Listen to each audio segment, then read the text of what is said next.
edition of the Firmware Update, your number one podcast for all things in the world of PlayStation. I'm one of your hosts, Malcolm Spinetti, and joining me, as always, Joe Garcia. Yep, hi. I've got nothing clever to say. Oh yeah, it's a little late. This is adjusting to our new schedule here, as usually we would record on Thursday. I had the whole day off, as did Joe, as he had no job at the time. I had every day off. Every day, yeah, it was great. Well, except when bills came, but aside from that. But now he's got a job, and he brought up a good point that, it might be better if we just did this on Friday. So I agreed, and unfortunately, AT&T doesn't want to give me Fridays off, so... So this is actually technically a part of a multi-night recording at about 10 o'clock. Cool. Yeah, it's great. What have you been playing, buddy? Well, this week, not a whole lot. I've been playing Mortal Kombat X that came out this week. I would hope you were. Yeah. Grabbed that. I also got Mario Golf World Tour from the Nintendo eShop via the Club Nintendo promotion. The final Platinum Club status or whatever that they'll ever have, since they'll be shutting down about a month or so. The last reward was to pick from a bunch of Wii U or 3DS games that retail for $30. I had Mario Golf, since it was the only game that I hadn't already bought.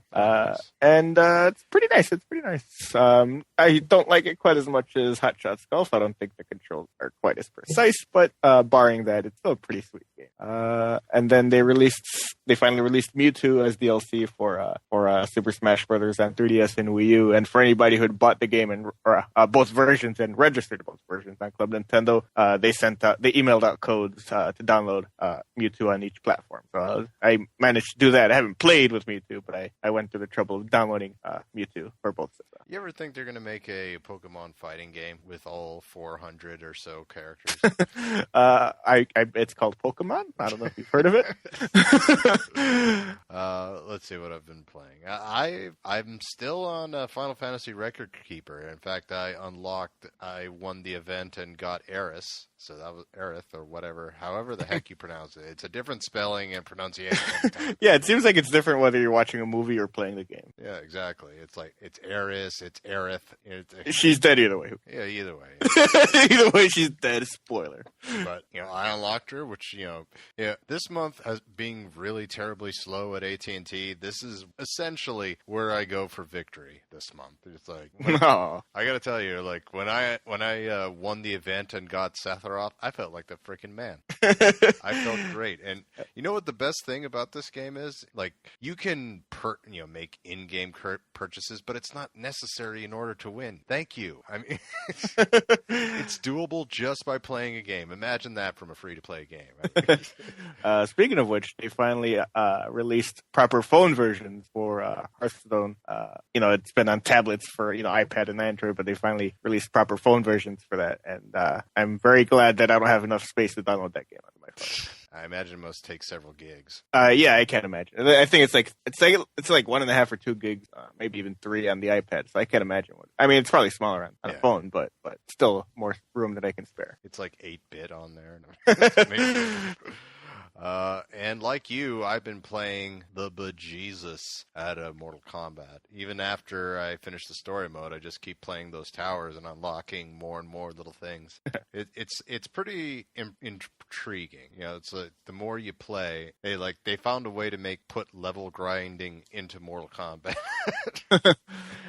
And by the way, we'll have a full review on that game later on. But not for now. It's late at night, people, and we got things to discuss. Oh yeah, lots to discuss. And let's take step 1 in that. Let's go to the news.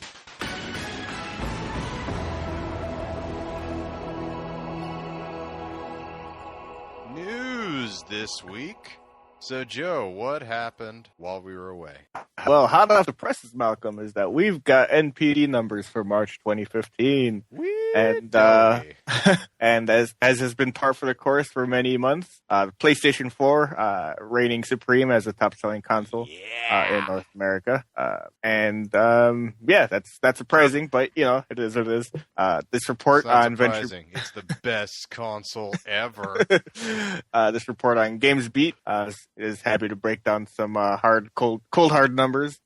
March overall was slow for new games and hardware sales, apparently, at United States retailers, despite the launch of a new Battlefield first-person shooter and the anticipated debut of Bloodborne. According to market research firm NPD Group, consumers in the U.S. spent $963.7 million on software, consoles, and accessories in March, which is down 6% from $1.02 billion during the same period last year. The big drag on revenue was definitely new hardware sales, which were down 21% from last year. Last year, $393.4 million to just $311.1 this year. In terms of software, Battlefield Hardline, Bloodborne, and more faced a tough comparison to the March 2014 launch of Titanfall and Infamous Second Son. Total sales are down 3% from $405.6 million last March to $395.4 last month. But it's apparently, this is not a sign that people are done buying games for new systems. Apparently, physical software sales decreased by 6%.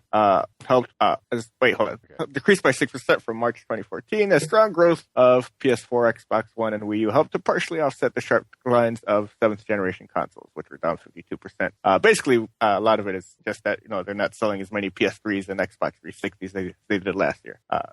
Just everyone's on board with PS4 or Xbox One now. Yeah, and I guess that even though people are buying PS4s and Xbox Ones like gangbusters, it's not quite enough to offset the loss of those two as well. That's a bummer. Oh well. But anyway, let's get to what everybody really cares about, and that's software rankings. Indeed. Battlefield Hardline was the top-selling game in March 2015. PS3, PC. Wait. You cut out after Battlefield Hardline was number one. Yeah, the lead platform there in terms of sales was the Xbox One, followed by PS4, 360, PS3, PC.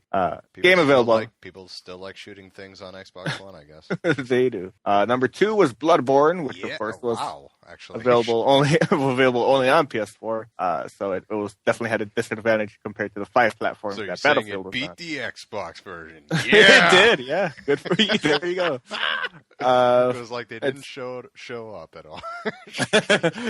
Let's see. I'm actually, just to finish up on that, I'm actually a little surprised because, don't get me wrong, I love Bloodborne, still love Bloodborne. But at the same time, I'll admit, going back to the Souls games, those were kind of niche. Like, it took a certain type of player to enjoy that game. So number 2, I'm surprised. That's pretty good for a first one. So I guess that guarantees the sequel there. And as an exclusive as well, compared to the 5 platforms that Battlefield is on, or the 4 platforms now that the number 3 game is on, Grand Theft Auto 5. Oh, wow. Let's see. Number 4, Mario Party 10 on Wii U. Nintendo apparently wants people to know that it sold 290,000 copies, physically and digitally combined.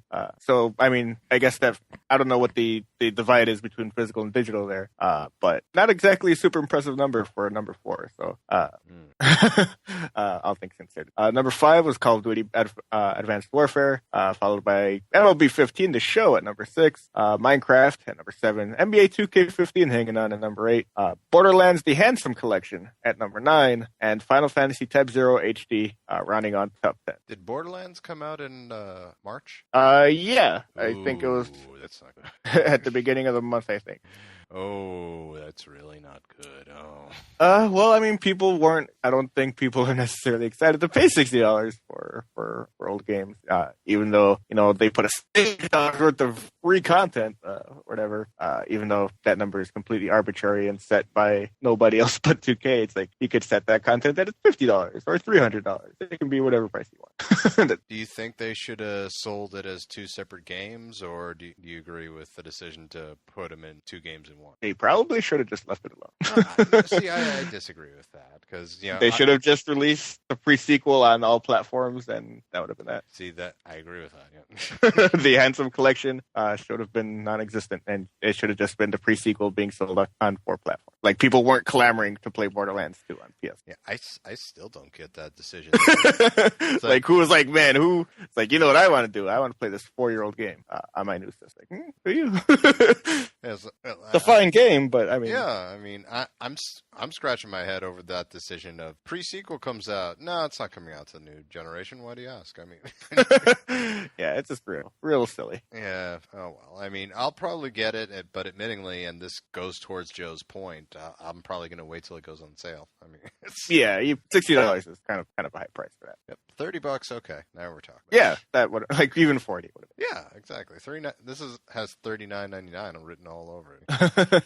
Well, what do you think of these numbers here, Joe? I mean, I'm pleasantly surprised by Bloodborne being up there. Yeah. Sony really needed a positive exclusive to actually sell for as much as people like Infamous Second Son didn't, light the world on fire at the MPD charts. So it was nice for Bloodborne to be a game that people like and also responded to commercially. Yeah, and hopefully, a lot of eyes have been brought onto this series, and hey, maybe it helps out Dark Souls 2 Scholar of Sin or whatever it was called, which I noticed didn't place on here at all either. So that's because it came out last week, Malcolm. Is it? Okay. Yeah, as in April. Okay. Well, then it has a chance. But hopefully, people tried this out and said, hey, this game was good. Maybe other games from this guy are good, and then they'll be not so pleasantly surprised and they jump into Dark Souls 2. It's like there are too many dragons on the first level. But anyway, but yeah, it's great. More eyes are on this franchise, and this is this is especially great because this is a brand new franchise for Sony. So expect a Bloodborne 2, folks, and I wouldn't be surprised if this is a nominee for Game of the Year on the Game Awards show. It's not going to win, but it'll be in. Witcher has to really suck in order. We'll see. All right, what else happened this week? Well, speaking of Bloodborne, Malcolm, separate from this MPD report, Sony went out and said that the game has sold through to consumers more than 1 million copies. Of which 155,000 or more than 155,000 being digital. Not all of those were in March, because, March, what day did it release in March? It was right at the end of the month, right? It was like March. Yeah. Was it March, like 24th or something? 24th, yeah. Yeah, so it only had like a week and a half. So most of that probably came, in the couple of weeks that we've had here in April. Wow. But still impressive. Yeah, I was not expecting, over time, but not within the first month. But once again, this is great news for the franchise. This is great, as you pointed out. Sony needed this. I mean, Drive Club sucked. Infamous was okay. Every exclusive they've done hasn't been a home run yet, but thankfully along came Bloodborne, and you know what? Load times be damned, it's a home run. So, speaking of those load times, though, is that within this same report on the PlayStation blog, they did offer some details on the upcoming patch, which is version 1.03 for Bloodborne, which will address, amongst other things, some of those load times. All right, and that's good. I'm happy to hear that the load times were something that can be fixed with patches. So. Yeah, although it'd be nice if they did not have to be, but it is. It is what it is, and I would credit a lot of this. Bloodborne is one of the few games that Sony actually really advertised well. There was you would see something for it at the conferences, but unlike Watch Dogs, you weren't loaded with like too much information to a point where you got annoyed. Yeah.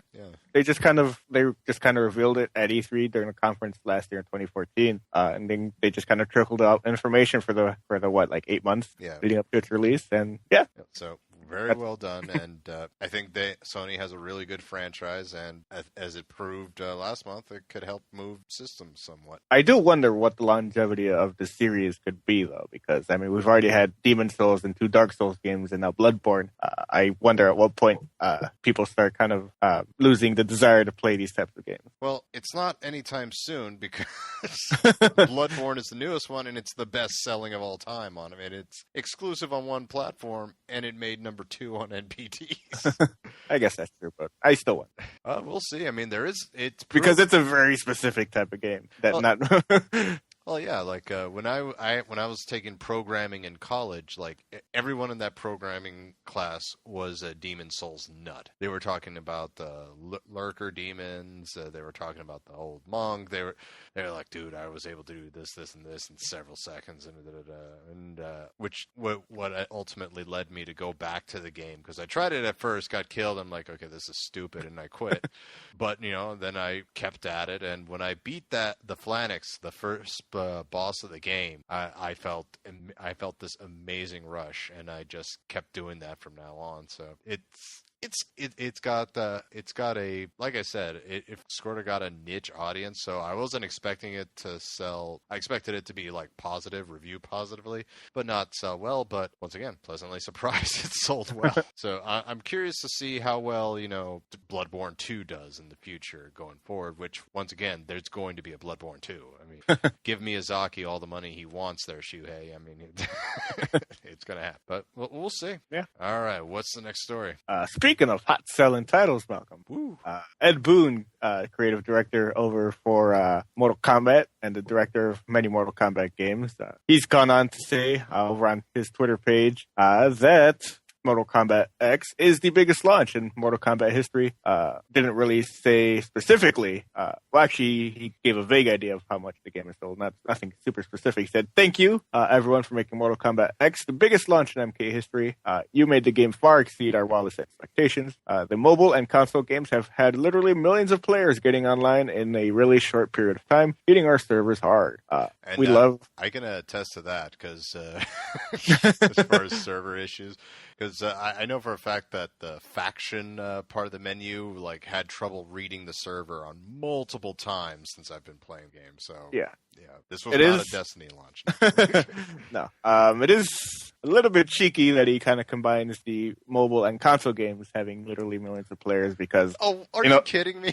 Well, because the mobile game is free to play and is available on the widest available platform, which is iPhone. No, Joe, I'm agreeing with you. Okay. It's like, are you serious? Yeah, he says the mobile and console games have had literally millions of players. So, I mean, I can imagine that there are literally millions of just mobile players. I wonder how many hard copies of, the console games have been sold. I was like, oh, no shit that you've got over 1 million downloads and one of them is free. I mean, yeah, free, and then on iPhones that everybody has. So technically, I got the game twice, according to Ed Boon. Yeah, that's incredible. Yeah, we'll have to wait another few weeks before we learn what kind of sales. It's going to destroy the MPD numbers next month. Fortunately, the mobile stuff is not included. Some people bought the game 6 times. Oh, that's great. Well, on a more serious note, I'm not shocked. I mean, I would dare say this is the best Mortal Kombat that they've done. Small spoiler on our review, but just everything they do is so interesting and new, and I'm not surprised. Well, that the game is selling as well as it has on a smaller install base than Mortal Kombat 9 had when that came out. In 2011, both of those systems had probably sold like 60 million units each. That's a good point, actually. Yeah, and Vita. Don't forget that 1,000 Vita brought in. I forgot that came out on Vita.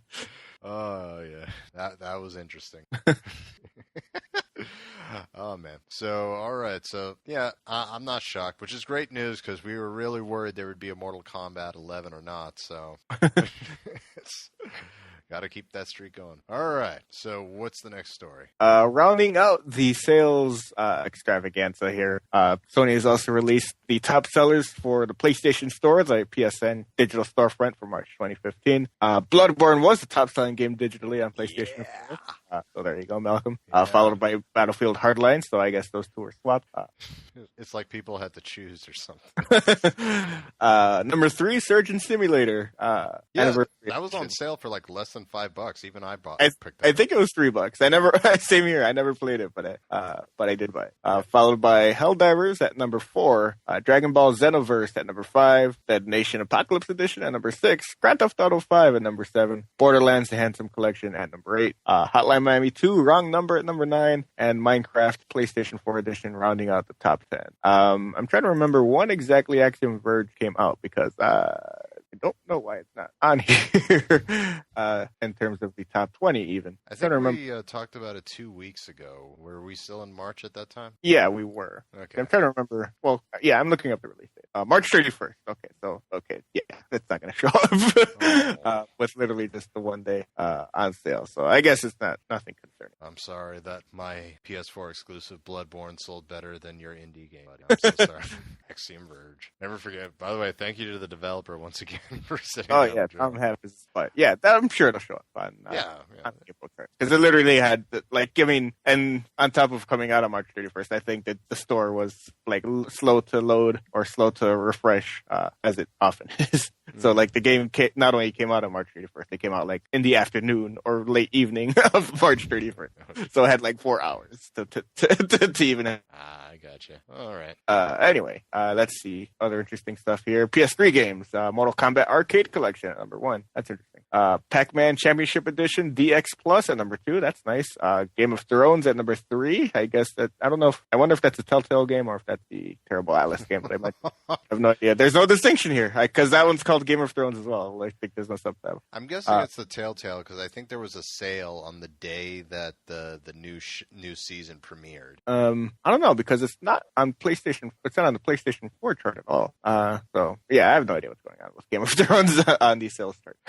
Let's see, Jurassic Park at number 4, Tokyo Jungle at number 5. I like Tokyo Jungle. It's a goofy game. Let's see, PlayStation Vita, Gravity Rush at number 1. That's awesome because that game is awesome. Dead Nation at number 2, Helldivers at number 3, Hotline Miami 2 at number 4, and Home, a unique horror adventure, rounding out the top 5. Yeah, there you go. Those are the notables. Nice. All right. So nice numbers there. You have anything else to add on this? I do not. Alrighty, let's move on. All right. Let's see. Was it yes? I think it was yesterday, Malcolm, that they're having this big Star Wars celebration.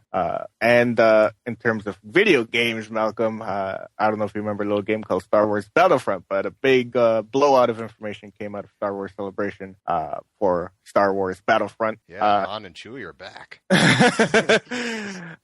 Probably first and foremost, people would like to know that a release date has been confirmed for that. It'll be coming out on November 17th, 2015, here in North America. In the UK, a few days later on November 20th. And that will be a current gen only release. So PS4, Xbox One, and PC. So get excited for that, Malcolm. Please be excited for November. I think it's a couple of weeks or a month before the new Star Wars movie comes out. Yeah, the Star Wars movie is in December, so yeah, just before. That's clever. That is really clever. Yeah, and count on Disney having a lot to do with that, by the way. Yeah, one of the things that will help bridge this, Malcolm, is that on top of the release date, they announced that the game will be getting free DLC a couple of weeks after the game's release. It's called the Battle of Jakku, and what it is, it bridges. It takes place after Return of the Jedi, and kind of bridges the two movies, chapters 6 and 7, which is pretty neat. So to have like a video game exclusive kind of like epilogue or interlude chapter, I think that's pretty clever. I think Star Wars folks will enjoy that a lot.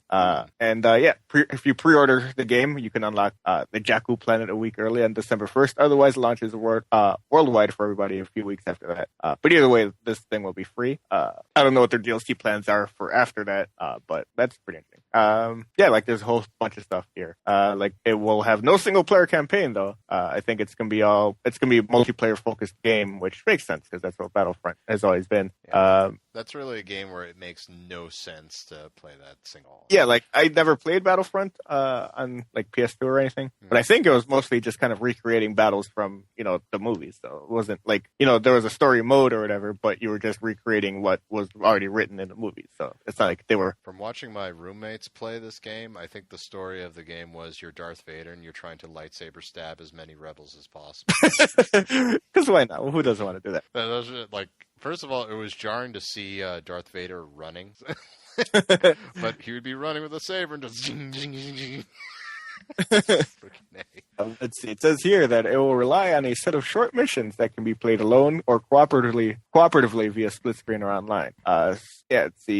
According to General Manager of DICE, Patrick Baki said, "I would say they occupy that space where you play alone or you can play co-op split screen or around the internet. The game is first and foremost a multiplayer game. Battlefront was a multiplayer game. That's the game we wanted to create to recreate the battles of the original trilogy. So on top of that, not having the like a traditional campaign, I guess I suppose they would be happy to know that, the game will be tackling stuff out of the original trilogy, none of the prequel stuff that nobody likes. Except for the shoot Jar Jar Binks in the head mini game. The mini game that plays during the loading screen. You can kill Jar Jar with such things as Greedo's gun all the way up to the Death Star. It's I would spend that $5 in a sec, dude. I hate that character. Oh. But yeah, did you see the trailer that came out? I did. Really? Okay. It's actually, because I figured it's all right. I don't it's a multiplayer game, and it's there's no nothing to spoil or anything. So I was like, yeah, whatever. Spoiler on a 50-year-old movie. Yeah. I don't know, but I watched it. I was like, yeah, this looks like it'd be a lot of fun. It does, especially since it's developed by DICE, who created the Battlefield games. So the pedigree is definitely there to be a really great game. Indeed, and the game looked wicked fun. I just saw that trailer took place on Endor, which is where the Ewoks are. Though no Ewoks in the trailer. You get to see them take on TIE fighters, walkers, ATs. The ATs, yeah. And even a scene where they call in bombers to take out a walker, which I thought was interesting. Yeah. And of course, jetpacks and force fields, Darth Vader, Boba Fett, and the game. I love the graphics to a point where I forgot I was watching a video game. It was pretty good, I have to say. And once again, this is not a coincidence that this game is coming out. I bet you anything, Walt Disney and his mecha suit walked over to EA. Hey, pitched the idea. Maybe they said no, and he's like, I understand completely. Oh, whoops! I dropped this suitcase of money on your desk. And wouldn't you know, here we are, and it comes out just the month before the movie comes out. Which, once again, the movie itself looks really good too. Wow! It amazes me how much Disney knows what they're doing. But let's see what else. Apparently, there's not going to be any space battles in the game. It's all going to be your ship battles are going to kind of be restricted to the atmosphere, as they say. Okay. Just I guess because let's see. According here, let me see. There's a quote here by the same dude, the general manager. He said, most battles are planetary battles, so our focus right now is to make sure we only get that right. The core of Star Wars battles, the Endors, the Hoths, etc., you want to take that to perfection. You want to do it right. He continued saying space is hard, right? Not from a development perspective, but from a logistical perspective. Is that fun? For us, it doesn't make sense to create a battle above you if you're fighting other players who are not there to fight. Our focus is to do planetary battles. That makes sense. Yeah. A producer also added, his name is Craig McLeod. He said, no space battles. It's all about the epic planetary battles and getting that right. Fighting with X-Wings and TIE fighters, we have that. It's taken in the atmosphere. This is something we discussed with Lucasfilm, and they were happy to be on board with that. So there you go. Yeah. The other thing I'm curious about is how do you win? Is it like one of those till you eliminate everybody, or do you capture a flag, or what is? If DICE, DICE is working on it, so I figure that they will put Star Wars twists on a lot of the modes that are popular within Battlefield. So the typical deathmatch is just kind of capturing points or just kind of capturing points. Is what it kind of boils down to. But yeah, on top of all this, you can play with some of the iconic characters. Well, you'll be able to play as Boba Fett, Darth Vader for a little bit. You can fly the Millennium Falcon. So there's gonna be a lot of cool shit too. And Star Wars Battlefront. It's hard to confuse it with Battlefield, especially because it's the same developer doing both. Alrighty. So what else happened this week, buddy? Well, Malcolm, we were talking about how a reveal for this game was imminent, and indeed it was, because Activision has revealed Guitar Hero Live for fall 2015. And this actually looks like a pretty neat and interesting twist on the gameplay that we know, Malcolm. I don't know if you saw this. I did. Yeah, and what they're doing is that, well, I guess the most important thing to know is that it will be guitars only. It does not seem to be a band game anymore. And on top of, being, just a guitar game, the guitar controller has changed as well. It's not 5 buttons, in a row of, in a single row. It's 6 buttons instead, in 2 rows of 3. Oh, boy. It actually looks like it would be easier to reach the buttons because you don't have to like extend your pinky, dislocate your pinky to get the orange button or whatever. Like I all the buttons remember are those days, yeah. the buttons are pretty much easily accessible with your three fingers.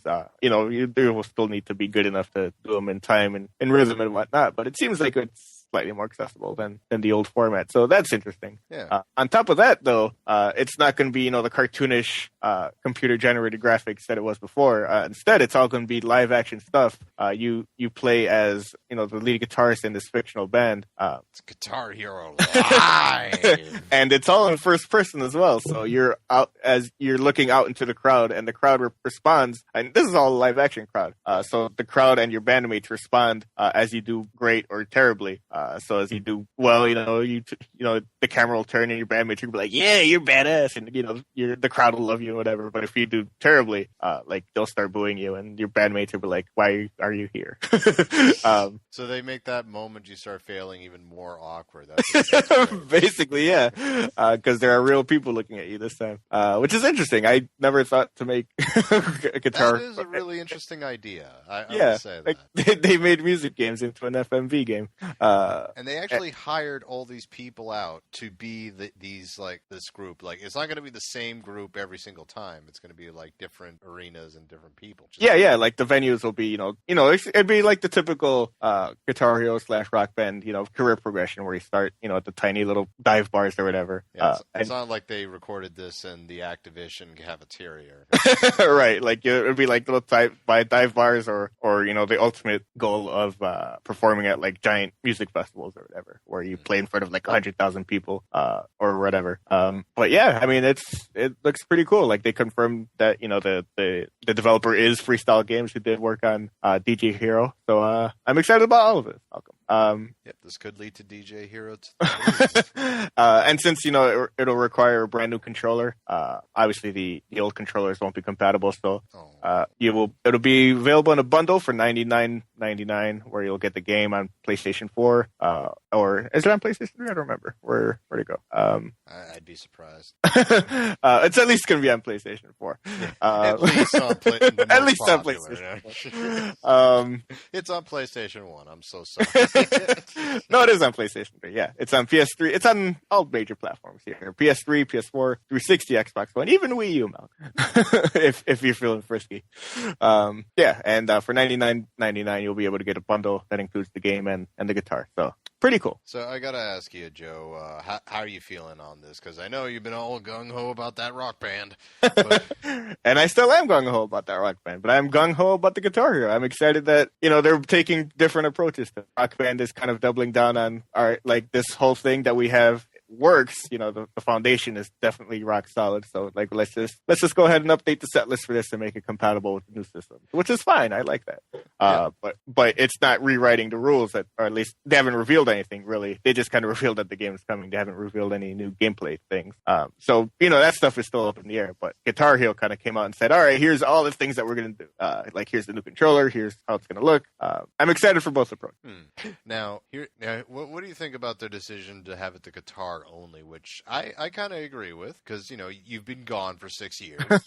Don't come back and ask me to spend $250 just so I can have the drums, the mic, and the guitar, and maybe a bass. But they're like, okay, we're gonna start it off slow, just the guitar this time, and after we break records selling this out, then we'll get thrown in a band. But now, is that what Rock Band's doing, or is Rock Band guitar only? No, Rock Band is gonna be the full thing, and one of the stories here that I have is that whether it's the guitar. Oh, you're cutting out. What'd you say? Oh, you'll probably have to buy like an adapter or something to be able to make it work with your new system. But all the stuff will work. You don't have to buy anything new that you don't want. You'll probably be able to just buy the game for $60 if you want. Oh, and so you're saying all the old instruments will work and all that? Yeah, like they even said that they will look into making the new Guitar Hero controller work with it if they. But that's obviously not something that they can do right now since they don't have that hardware with them. That game has to come out first before they can get the controller and see what they can do with it. Yeah, I could see Activision giving them the finger on that, but it's cool that they say that out in public, so now Activision looks like the jerk. Maybe not, though, because, those instruments didn't have to be cross-compatible with each other last gen, but they totally were. Oh, okay. I use my Guitar Hero drums to play Rock Band all the time. And to be frank here, it is in Activision's best interest that Rock Band does well and vice versa. Yeah, definitely. Because they're trying to rekindle this old genre that used to be big, but they sort of inadvertently murdered. Yeah, but fortunately, the gameplay has always been great in these series. Even though too many of those games came out, those Guitar Hero games are always reliably fun. Yeah. By the way, has Rock Band set any prices for anything yet, or no? I imagine you'll be able to buy, since you'll be able to use your old stuff. You'll probably be able to buy the disc or download the game for $60. Does anyone still have their own stuff? Like I said, it feels like it's been like 5 years or so, and I know that while I had that for the longest time, I sold it off after a while that I realized I wasn't playing more. I still have all my stuff. I've still got 4 guitar controllers and my drum set, and any USB microphone works, so that's not even a big deal. But I've still got all my old crap, basically. Do you think one of them that Rock Band will pull the SingStar trick and have your phone make your phone able to be a mic? Probably. That was a very clever thing from SingStar, and I see no reason why they wouldn't just go ahead and ape that. Alrighty. So I'm looking forward to it. I might buy it for the wife. Who knows? She was really big into it for a long time. It might be something that can help her relax. Unless she's in a stadium full of people being booed off the arena while her freaking bandmates are telling her. They got to tread carefully because that's going to depress the heck out of people if they're not careful. All right. What's the next story? All right. Time to bring it down a notch here, Malcolm, because 2K Australia is closing down. Oh, apparently. Gosh. I was kidding. A source has told Kotaku Australia that 2K Australia, the studio in Canberra, that most recently brought everybody Borderlands the pre-sequel, is closing its doors. According to this Kotaku report, it was confirmed that the entire studio is closing and all staff members will lose their job. All hands are gone, said their source. Did they say it just like that? I guess. What other way can't you say it? Everyone has lost their jobs. Do you really want to sugarcoat something like that? Like, for something that severe, you may as well just tell me straight. It's like, no, you wish them well in their future endeavors. That hasn't WWE taught us anything. Does that really make it any better? It's not like Vince is tweeting, yeah, Curtis Axel, he's fire. Let's see. 2K Canberra, or Australia, was the last major AAA studio operating out of Australia, which is, I did not know. The costs of operating out of Australia were apparently to blame for the decision. Sources close to the situation informed Kotaku that at one point a move to Melbourne was being planned in an attempt to help attract new talent to the studio. This allegedly caused many high-level members of the team to leave, and that may have factored into 2K's decision to shut down the studio.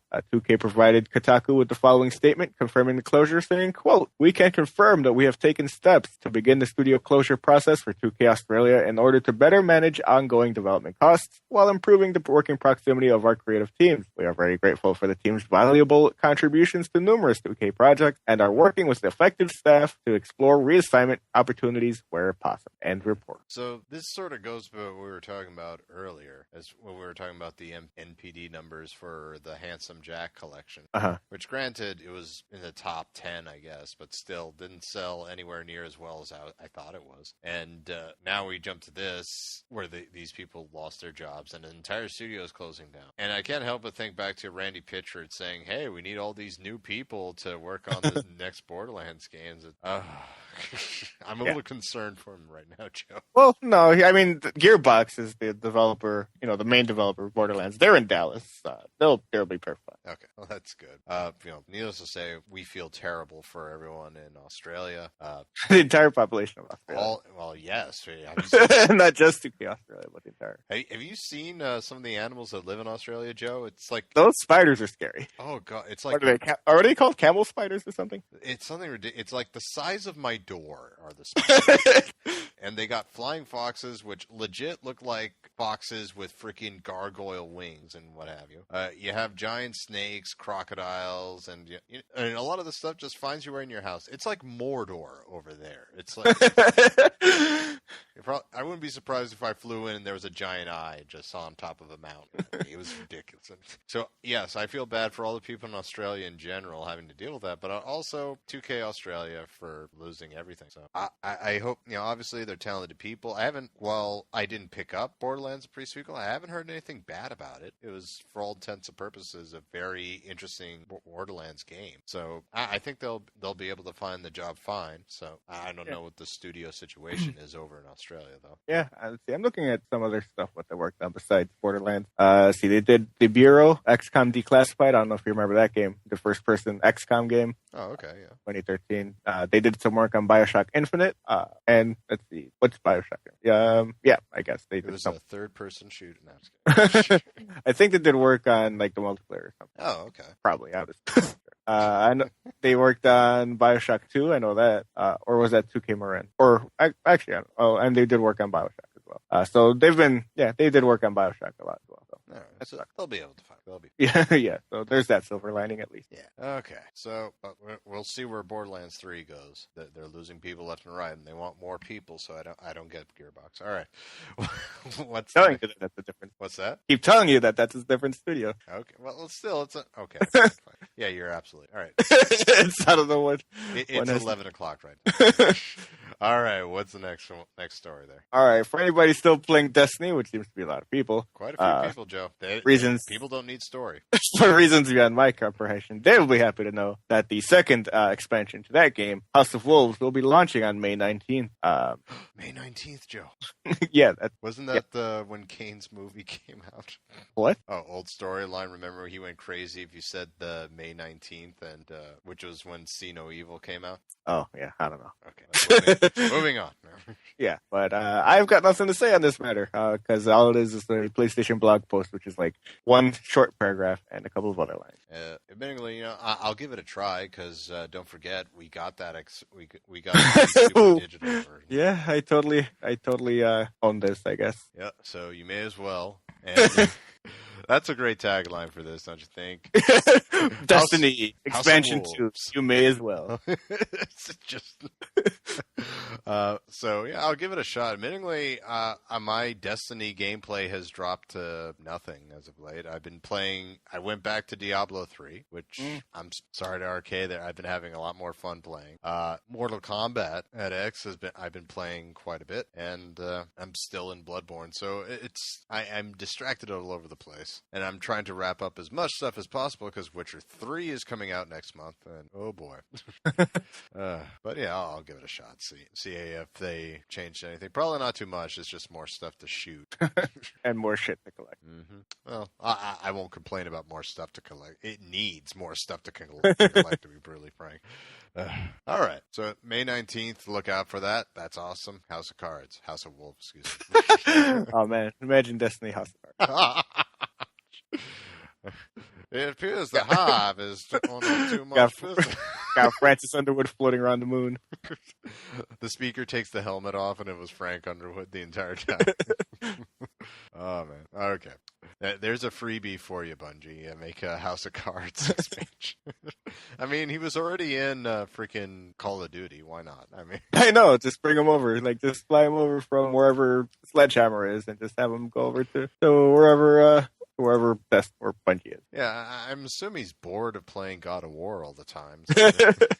I mean, you can't even play the multiplayer anymore. What's left to do? Exactly. All right, what's the next story?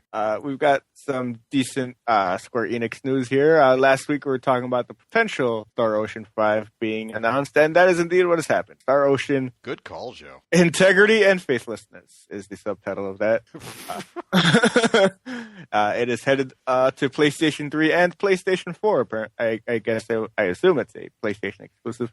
Nice. The game is the 5th installment in the main series and is being developed by Tri-Ace, the studio that originally launched Star Ocean in 1996 on the Super Nintendo. The artist known as Akiman is the game's main character designer, and this latest title takes place between Star Ocean 2 and Star Ocean 3. There you go. That could actually be pretty cool for me because I think Star Ocean 2 was the last one I played. Huh. So yeah, in a sense, it's a direct sequel for me.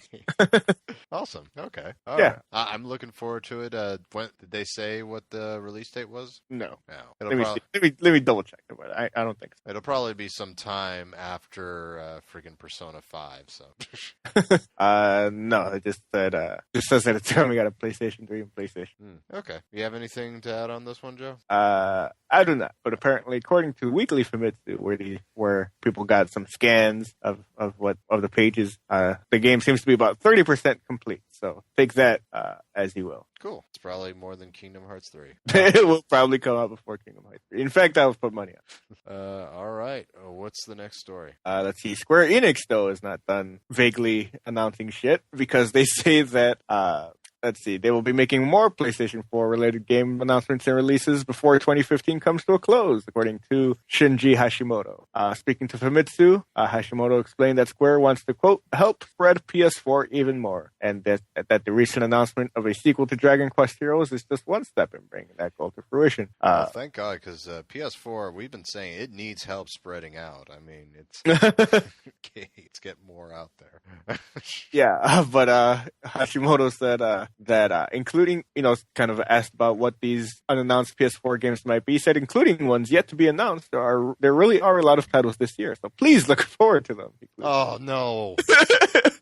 So there you go. Please look forward to future news. Yeah, you're the JRPG dude. What do you think, or what do you hope to hear about? Ooh, well, we already know that a new Final Fantasy and a new Kingdom Hearts is on way as we speak. And who knows? Maybe we get a remake, another HD remake. Like, if they are so hell bent on staying away from the ones everyone likes, maybe we'll get a remake of Final Fantasy 12.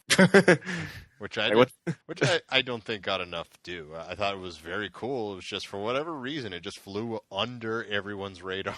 They should remake the Bouncer. That would be pretty cool. What's up with Einhander? Yeah, or what about, we could always stand to have a new Drakengard. Or Vandal Hearts, if they made that. Ooh, Tactics. It's got a new Final Fantasy Tactics out there. That would be pretty nice. Yeah. Like, I played Final Fantasy Tactics Advanced. That was still good, too. I mean, yeah, can't go wrong on any of those. My wife was telling me about this game. Was it Legend of Dragoon or something like that? That was a really good... that was a Sony. That was Sony. Okay. Was that the Enix part before it became Square Enix? Or what do you mean? Never mind. All right. Okay. Remember Square Enix used to be Squaresoft, and Enix was its own thing? Yeah. That was a big deal in the year, 2000 when they merged. Yeah. It ruined the name for me. I still prefer Squaresoft. But yeah, that's all I could think of right now for for JRPGs that Square makes. So we'll see. Hey, maybe they'll put Final Fantasy Record Keeper up on there. That would be yeah, that'd be a hot PS4 game. It would be. It needs more free games on there that you can spend money in. All right.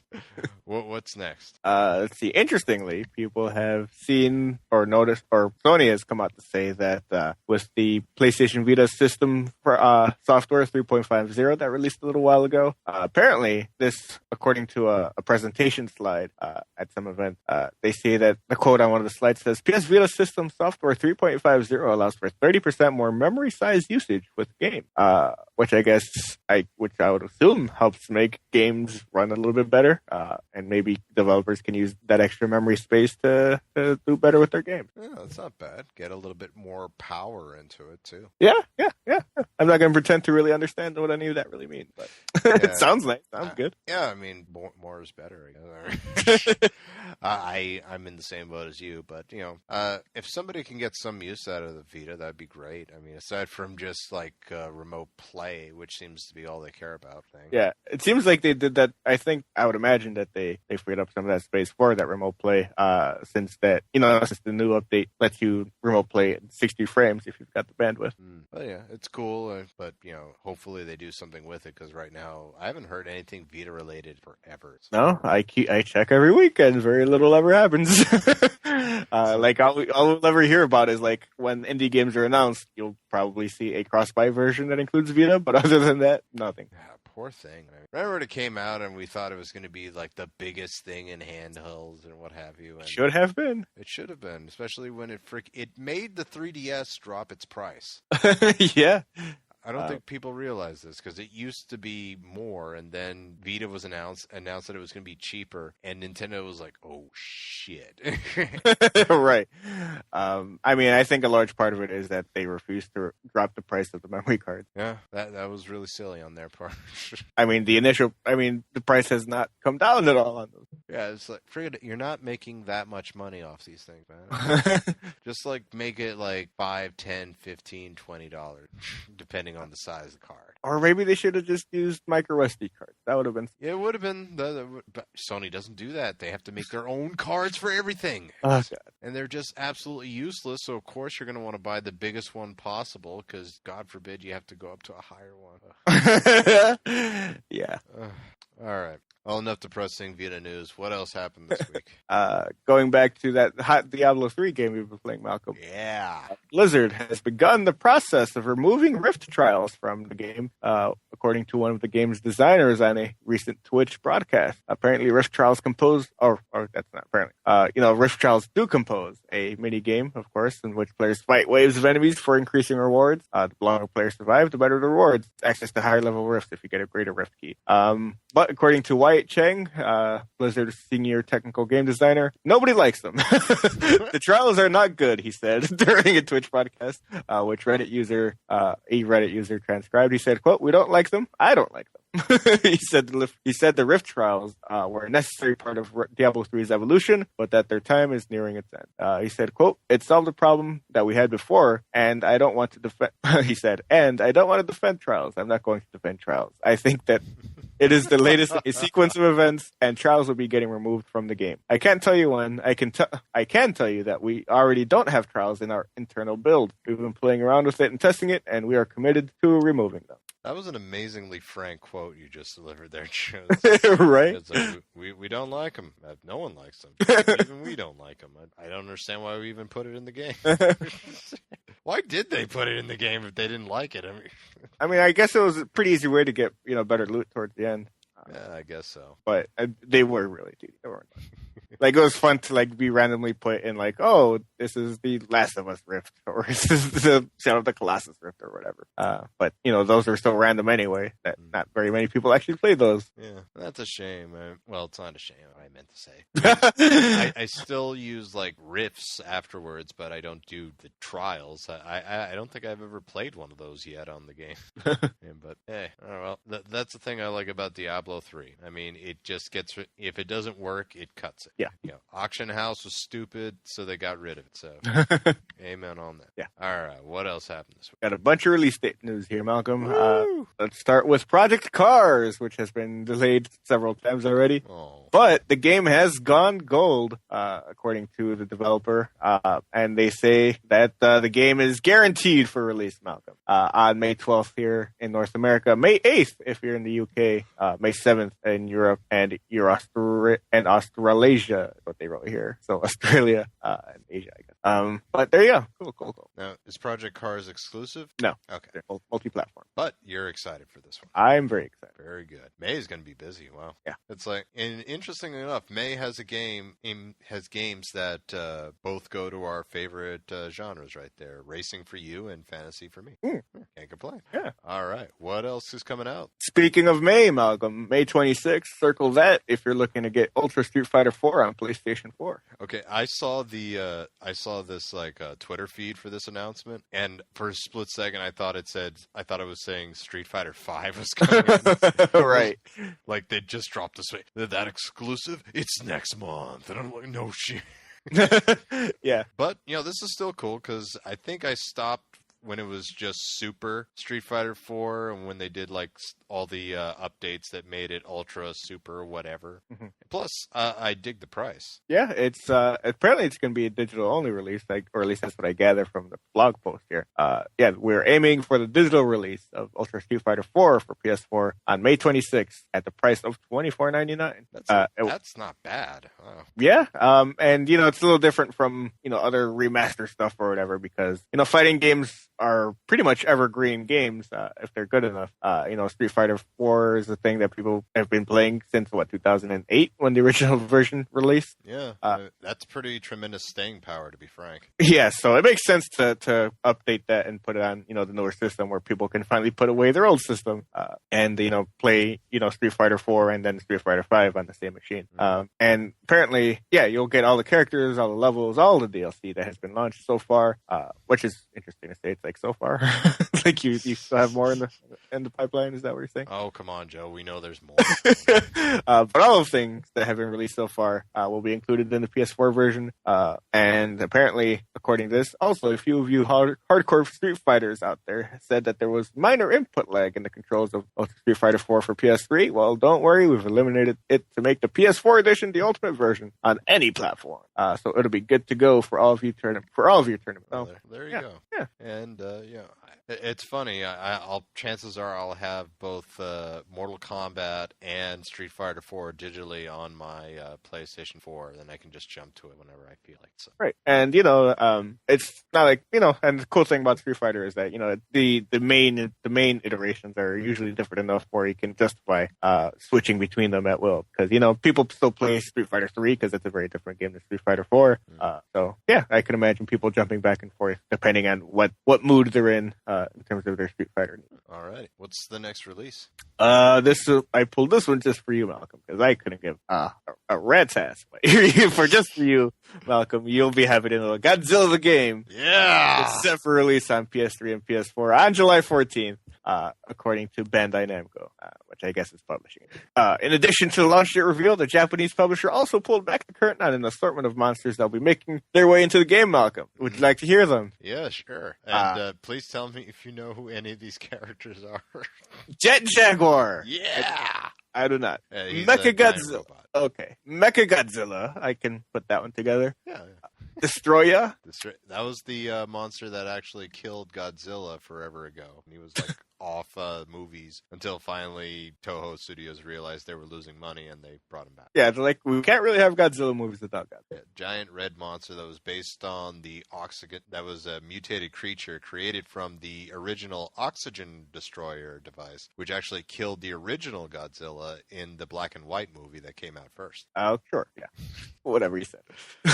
You guys haven't realized it yet. I'm a huge Godzilla nut, and I've watched all of these. Continue, Joe. I think the collection, so I can respect the original. Okay. After that, you can respect the original. That's good.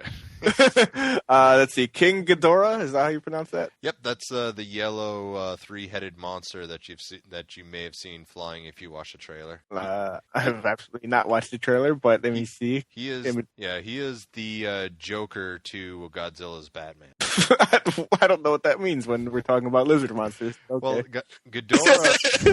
Ghidorah is his main nemesis. He's like whenever you see Godzilla run down Godzilla's greatest foes, Ghidorah has come up more times than ever. In fact, Ghidorah was created at the same time Godzilla was in the canon story of Godzilla. So they've always been at odds with each other. Okay. I pulled up a Google image search of Destroya, and a lot of them, it seems that Destroya has an anus on his chest, which is hilarious.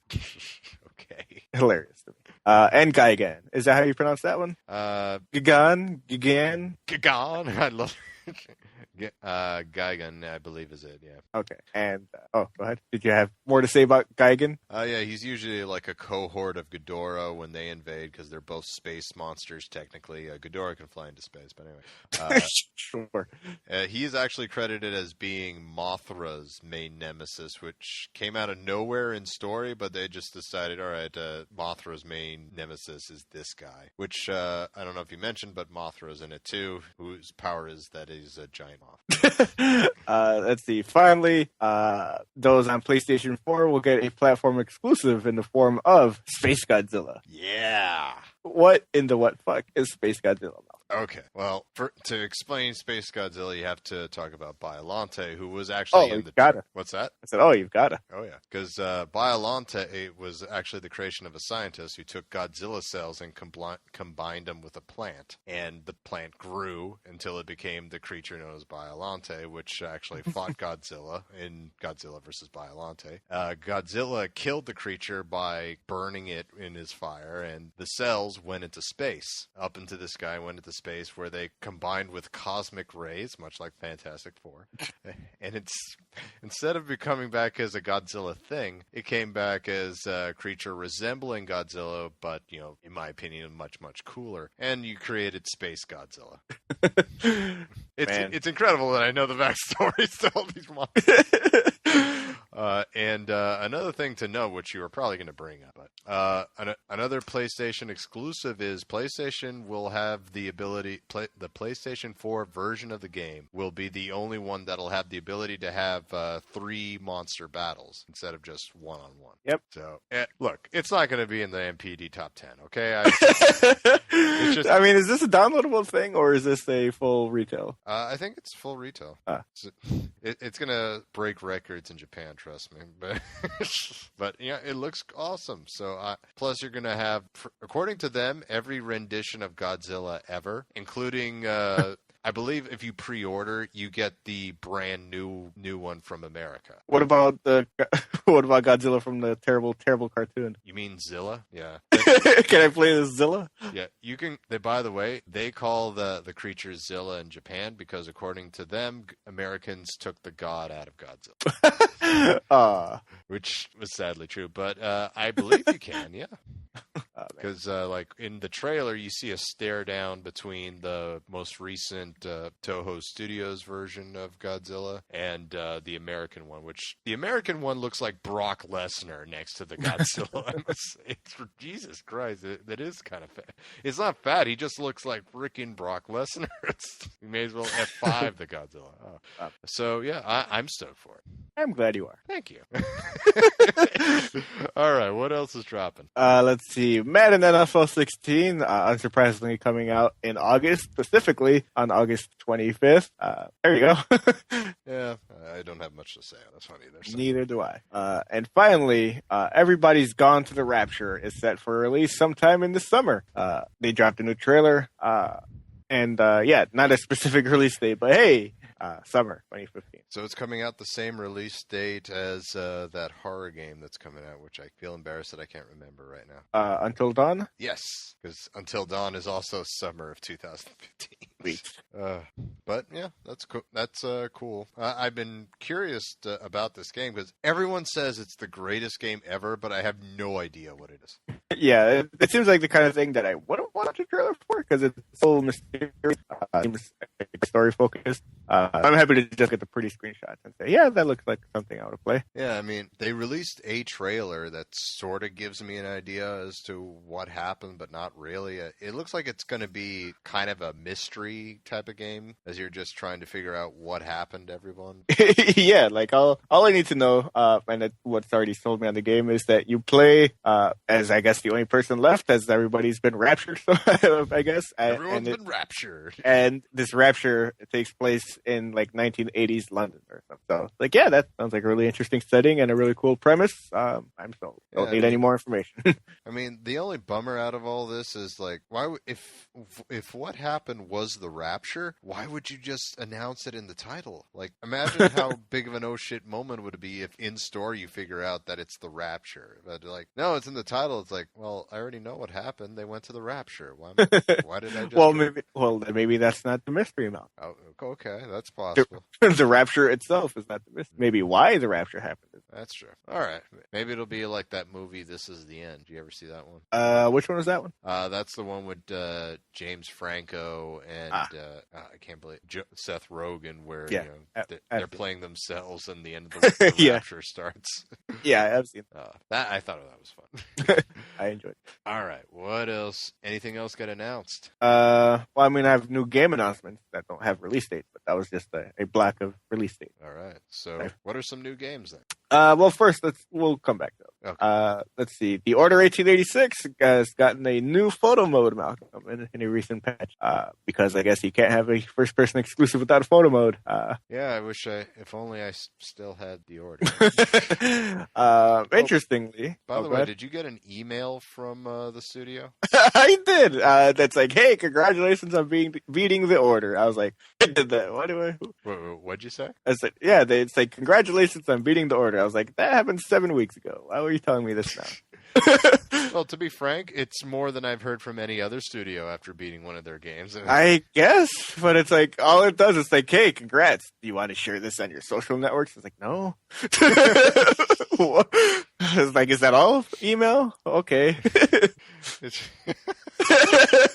We talked about it on the podcast. Come on. About this 7 weeks ago. Where have you been? I beat this well before today. Jesus. Like, oh, hey guys, I'd like to let you know that I beat this game 2 months ago. Yeah.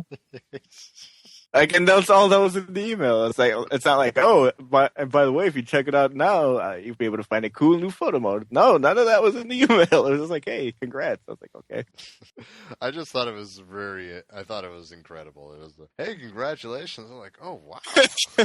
Like, I've seen people get emails for like getting the platinum in certain games. Like, I know for like people who got it in like Killzone 3 and like Mercenary and like all of them that come out recently. They've all gotten emails that like, hey, congrats on getting the platinum. It's like, oh, that's actually pretty cool. Yeah. But getting an email 2 months after you beat a game to say, hey, congrats on beating this easy game that you took 4 hours to beat. It's like, oh, it's not really special. Oh, boy. But the photo mode, Malcolm, we should probably talk about the actual photo mode here. Okay. Let's see. With photo mode, of course, you'll be able to capture, compose, capture, and share stunning images of your favorite moments, characters, and environment. Let's see here.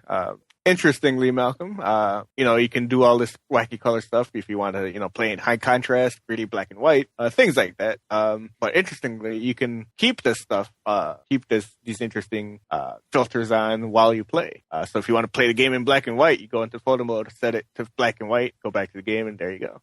It's pretty interesting, but the game itself was super flash, maybe.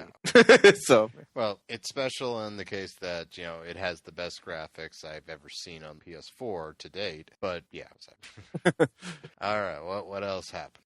Let's see. The developer for Ori and the Blind Forest, which is out on PC and Xbox One, he said that he basically just kind of expressed disappointment in video games' history with World War II games. He said, quote, there are so many World War II games coming out, and every single one of them misses the boat on the really interesting things you can tell here, super fascinating things in terms of human psychology, the history of mankind, and so on. And every single game was just about, well, shoot some nuts. It's just stupid, he said. But he says I guess he's working on, like, he's tearing down these other games to kind of build up the game that he's working on, which is called Project Memoir, which he calls an interactive documentary. And it will follow the story of Rudolf Verba, a real-life escapee of Auschwitz from 1944. Without detailing much in terms of gameplay, Thomas Mahler, the developer, did bring up Telltale's The Walking Dead. I just thought that was worth it. He said that he wants to make Schindler's List for games. Huh. Did anyone tell him about Valiant Hearts? Well, that's World War One. He's stuck in World War II. Is it? Yeah. Who did we fight in World War II? What? I thought World War One was World War II. Yeah, that's why they're numbered differently, Malcolm, because they're different wars. All right, so we fought the Nazis in World War One. Who did we fight in World War II? Malcolm, whoa, you're way up. You're way up. It's late, dude. Come on. World War II is the Nazis. Okay. World War One was Franz Ferdinand and all that. France and Ferdinand. Okay. I don't have time for a history lesson here. All right, moving on then. What else? Here's some Mortal Kombat news, which I should have put with the other Mortal Kombat news. It made more sense. Yeah. But apparently, you can play some DLC characters without actually buying them through the challenge towers. Let's see.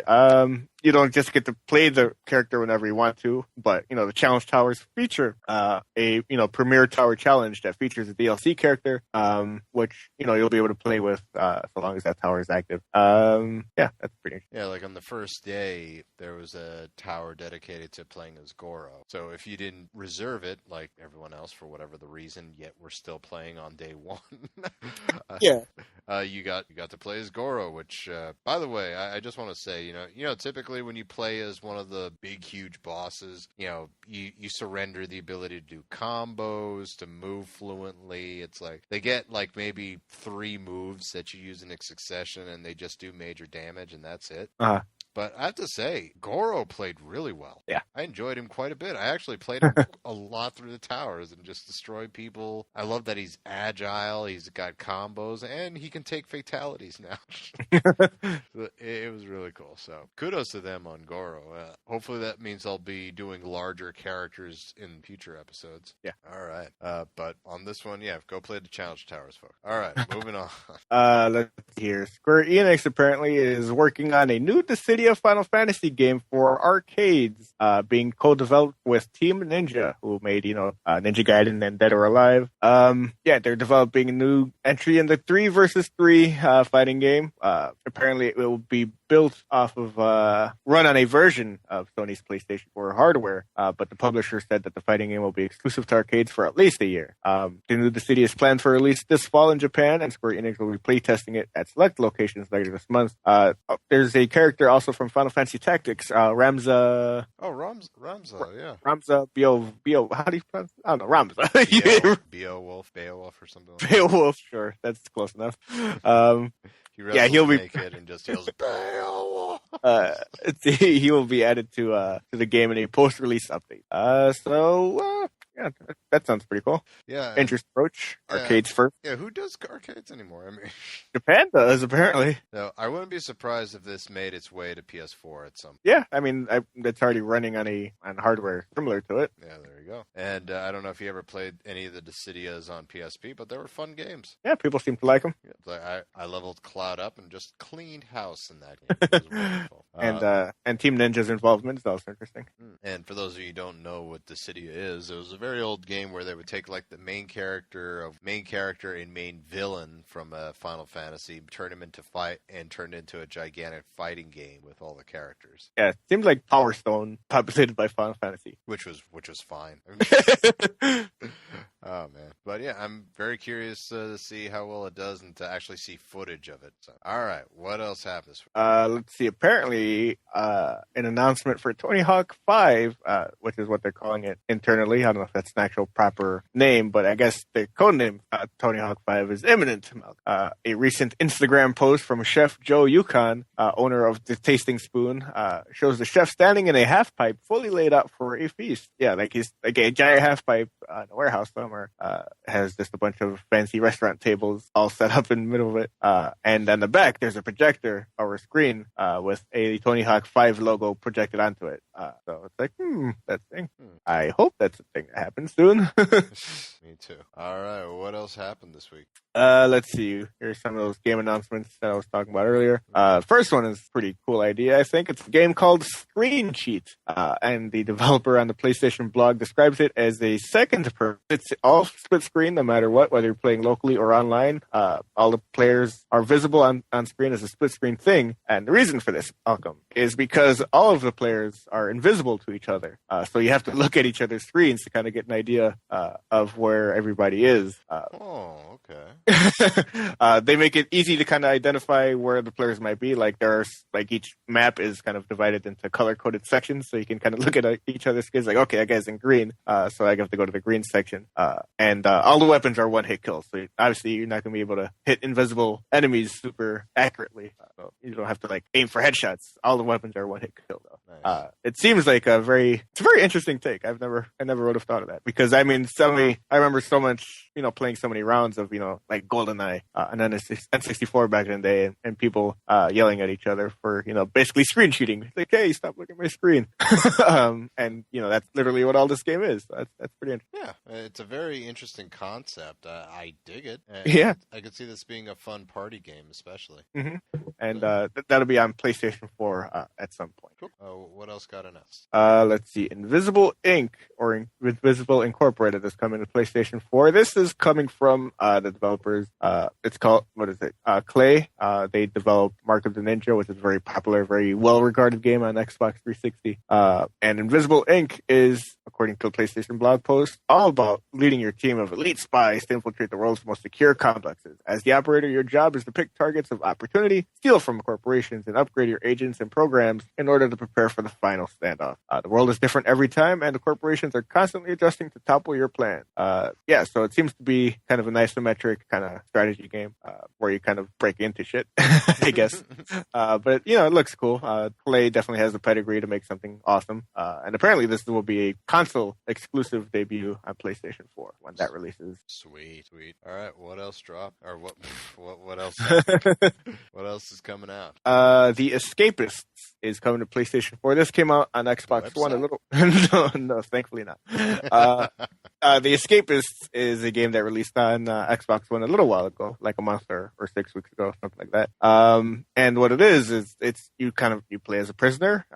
You're in prison, and your job is to escape. The prisons range from like minimal security things all the way to like super max prisons or whatever.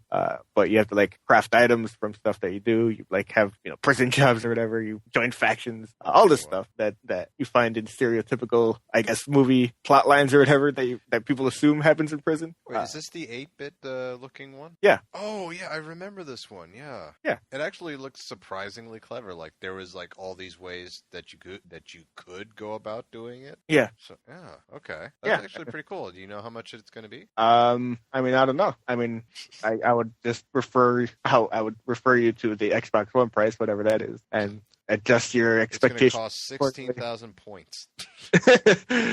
They moved away from the point system a little while ago. I know. I just love picking on. All right, I'll look that up. Okay. All right, what else happened? What else is coming? That's actually all I've got. Oh, no other stories? No. Oh, shoot. Should we also talk? Okay. Do you want to talk about the story that I showed you the other day? If you want. If we were going to do a full review of the game later on, we'll talk about it then. Okay, we can talk. We'll save it for then.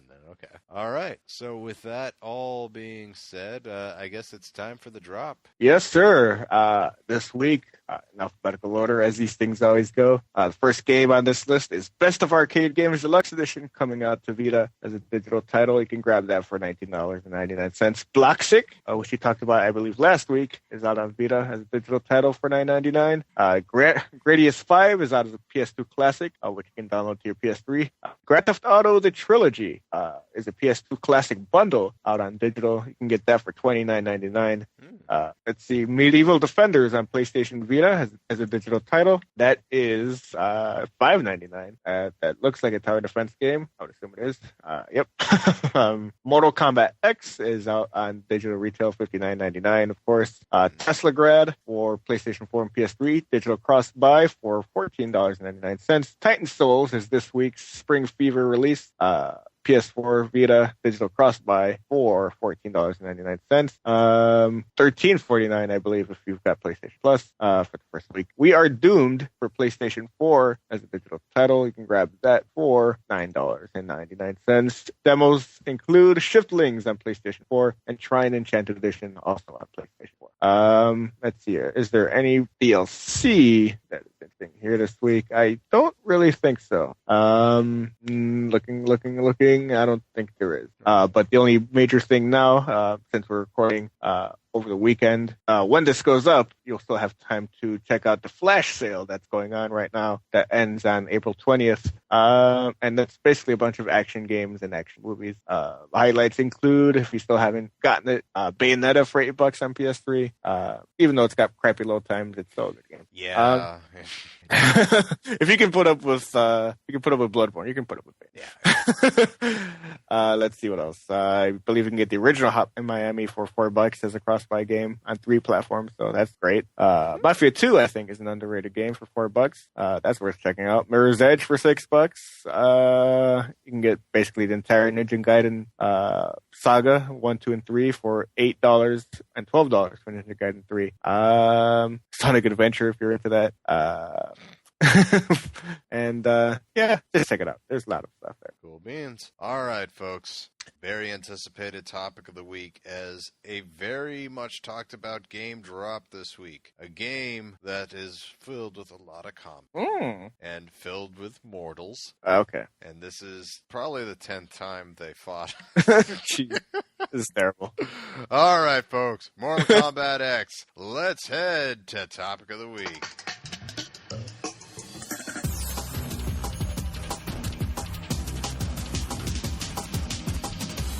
Alrighty, folks. Topic of the week this week. A nice little indie title came out by the name of Mortal Kombat. It's really... Never heard of it. Never heard of it? No. Well, I'm surprised, Joe. This is actually the 10th sequel, believe it or not. Or the 9th sequel. Well, whatever. So Mortal Kombat came out. I got it. Did you get it, Joe? I did good. Did you actually play it? I played most of the story. Only most of the story. I beat the story mode in that very morning. All right, so that's because you have nothing else to do. No, I have plenty. I got a dog that day, actually. Finally, because we needed more barking on the show. We did. We certainly did, Joe. So let's cut right to the chase. Joe, did you like it, or do you like it? It's good. It's a good game. It's good. All right, that concludes our review. Moving on mailbag now. All right, let's start with the story mode. What do you think of the story mode so far? I don't like it as much as I liked MK9's story. Just because, I mean, it was a fun, MK9 was like a fun recreation of, the stories that were established in the first 3 Mortal Kombat games. It's like, hey, what if we took those stories and made them, watchable and, being able to play through it, being able to switch between characters as you did that was pretty cool. But something about doing it again, but with a story I don't necessarily care about, it's not as effective. And I feel that maybe the play as several characters thing isn't quite what it was at the first time around. You mean what they've been doing for every game since so far? Yeah. Okay, you know what? I think your problem is, Jim. What? Please right. Tell me how I'm doing this wrong somehow. Well, let me tell you how you're wrong with your opinion. But here you are, Mr. High and Mighty, for years going on about how there's no story in fighting games, da-da-da. No, I said they don't matter. And finally, here I acknowledge that they exist. I say they don't matter. They exist. They're not Bigfoot. They actually are out there.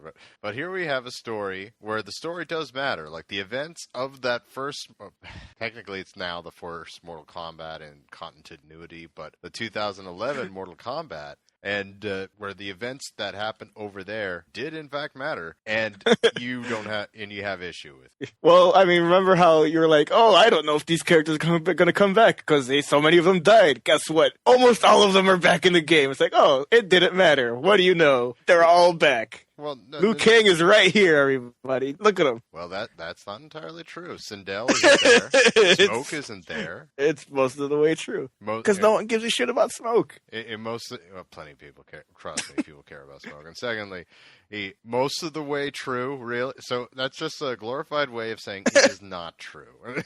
Oh my God, who cares?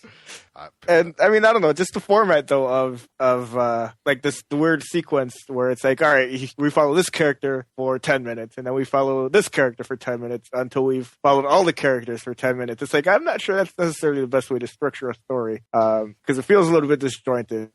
Well, it's the best way to do it, as far, in my opinion. And Joe is more than welcome to his opinion, because that's not what we do here in this show. We don't cut each other down on each other's wrong opinions. But I enjoyed this. I enjoyed it. I think that in terms of getting a feel for each character, it's a great way to get the story across. I mean, and also introduce some of the newer characters to different people. Like, I don't know if I would have played as certain characters unless it wasn't for those little stints in the story. And we'll get to the controls in a sec. But I enjoyed each character. I even liked the core group of Cassie, Jackie, Takeda, and Jin. I like the little ragtag group.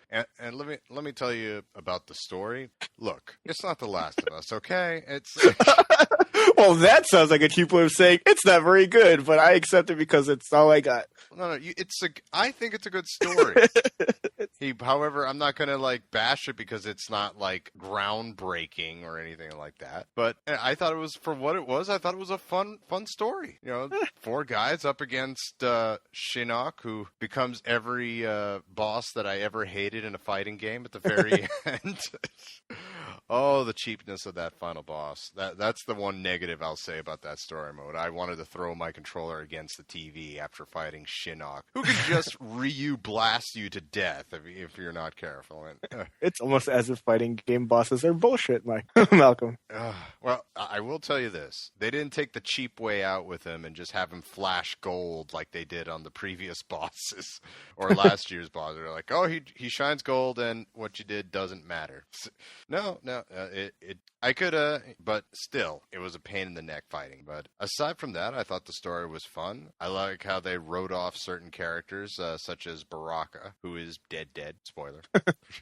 And I thought it was a fun little story. I loved the interaction between all the characters, especially the whole, what's the word to use? The whole freaking soap opera-ness of the Cage family. Like, what chapter are you on right now? Who did I just fight as? I just fought as, I forget exactly. Damn it. See, I was Kenshi's kid. The guy with the whip. What's his name? You're only on Takeda's story. Wow. Am I? I don't know. Hold on. I'm going to look it up. I'm going to look up the chapter to see exactly where I am. All right, we'll pause right here. All right, we're back, folks, and we just found out he's on Raiden. Okay, that's acceptable.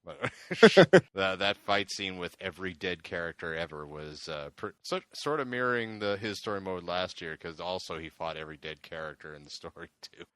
But yeah, I enjoyed the story. What kills me though, just like the last game story, there's a stinger at the end for the next entry of what's coming, and once again, it mattered because what the stinger for the last video game was the story that we got here. So I'm very interested after seeing that little teaser. I'm actually really into and can't wait for the next story mode, even though it's going to be another 4 or 5 years before that happens. Or yeah. Another thing I'll say about it, you don't get to play as everybody. Like, there's no Kano level, unfortunately, or there's no Kano chapter. There's no Goro. Well, Goro doesn't. Some characters, I'm surprised, didn't even make an appearance in here. Like, the way the characters look in the normal character select scene may not account for what happens in the story. I'll just say that and leave it there. But I enjoyed it. I thought it was a fun action piece, and I thought it's introduced. More importantly, I thought it introduced all the new characters very nicely. I mean, like you said, though, they don't all appear in the story. No, they don't. Or rather, not even playable in the story. So it's a weird way to structure that, especially because, I mean, you said that it's a way to introduce you to some of the characters, but it's only introduces you to some of the characters gameplay-wise. But there's no proper, like, you know how other fighting games not only have, like, a training room where you can just practice whatever, but also, like, trial modes or whatever, where it's like, all right, dude, like, practice these combos to get a feel for the character. Like, Mortal Kombat doesn't have that to kind of make up for the characters that you don't play as in story mode, which for, actual fighting game purposes isn't super practical. Well, there is a training room, and I know, that's what I mean. There's a training room where you can fight, the stationary character, or you can make them fight you and all that. But there's nothing to really help you practice, I guess, combos in a really interesting way. Like, everyone's got the move list with some combos in it, but like other fighting games, have these trial rooms where you can practice those combos over and over till your fingers bleed or whatever. I don't know. It's a bit more streamlined, I find, in other fighting games. Well, I can sort of see what you're saying. I mean, so I'm sure that because I mean, Malcolm, some people play fighting games for the actual fighting and not the they don't read Playboy for the articles here like you seem to for the story. Hey. You realize that's how you do it. That's how you play Mortal Kombat. You realize that, right? You're basically reading Playboy for the stories. Okay, look, we're going to go attack each other now. All right, fine. I don't know if you notice how I break these reviews down there, buddy, but I first talk about story and then go into other things such as gameplay or what have you. One other thing about story mode before we go into gameplay. Let me ask you, was there any points during the story mode where the music just ended ended? No. Well, that happened to me a few times. Like, I'd be playing in the middle of a fight, and if it went to a third round, suddenly the background music would just end, and it was just sound effects. But after the fight ended, all the music came back afterwards. And I did not experience this. well, maybe they fixed it in the update after the maybe. first day, but that happened to me a few times. So I will give that a nitpick there too. I did really hate all the even though there weren't very many of them, I did hate whenever a QuickTime event popped up because it was so slow and plotting every time. It's like, okay, you're gonna have to wait a couple seconds and press A button, press X. I will say, go ahead. Wait another few seconds, press circle. Like, can't we just let the scene play out? I will say that I like how they introduced it. Like, for the most part, the video game is in a letterbox format where you see like black at the top and bottom. But just before a quick time event starts, it goes into full screen and those things fill up. So it's like, oh, okay. So it's not like Bayonetta where like a quick time event will appear out of left field and then you're fucked. I will say it didn't really appear to matter. Like, maybe I'm mistaken, but if you fuck up, it's not like your life bar is really small at the beginning of the fight or anything, is it? I don't know, but I mean, I just don't understand why they're there. It's like I didn't buy this Mortal Kombat game to play QuickTime events. That's okay. QuickTime events aren't going anywhere. I mean, they should. Why aren't they going anywhere? They should go away, far away. In the land far, far away. Yes. I will say it's like weird that it didn't matter. It's like it would be great if you got a trophy or something like that, or maybe a bonus or an advantage in the fight if you got all 100% on them. Because I think that's how it worked in Injustice for those quick time events that you'd win too. But they're sort of just pointless. I'm guessing just so that the audience member doesn't get bored out of watching like these 5-minute cutscenes. They're not even that long. Like if you can't hold your attention for that long, for 3.5 minutes, then fucking do something else. Freaking millennials, man. They have a short attention span, Joe. Like, come on. You have to, like, I can't watch this cutscene unless I press square periodically every 7 seconds. What the fuck is wrong with you? Yeah, and the sequel, there'll be like there'll be Ed Boon jiggling some keys in the corner there to keep people. Over here. But that's another thing. I agree with you. It's not, it's not like you're gonna have to deal with hours of cutscene. It just goes. It's pretty quick. Like it gives you a tidbit of story, then it goes right into a fight. So yeah, I mean the story mode isn't even nearly as long as it was in the first game, in Mortal Kombat 9. Like there's a chapter select menu that you can go to, and like it's like what 2 hours or 3 hours tops. Yeah. Which is fine. I mean that's like not the reason. Like it's a reason to buy into Mortal Kombat over other fighting games, but it's definitely not the reason to buy Mortal Kombat. Yeah. All right, Joe. So enough about the story. For the most part, it's good. Let's go into the meat and potatoes of the fighting game, the gameplay. How did you enjoy it as a fighter mechanically? I think it builds upon the last game pretty well. I'm confused as to why they added a run function where if you press the block button as you dash forward, you can run a very short distance. They need to fix that shit. That's way too complicated, man. Yeah, it's super weird because you run and then you're immediately walloped by your opponent usually because you to move your fingers in that way to be able to run and then effectively go into a move or something. It's way too complex. It's like maybe you could just press one button and make them run.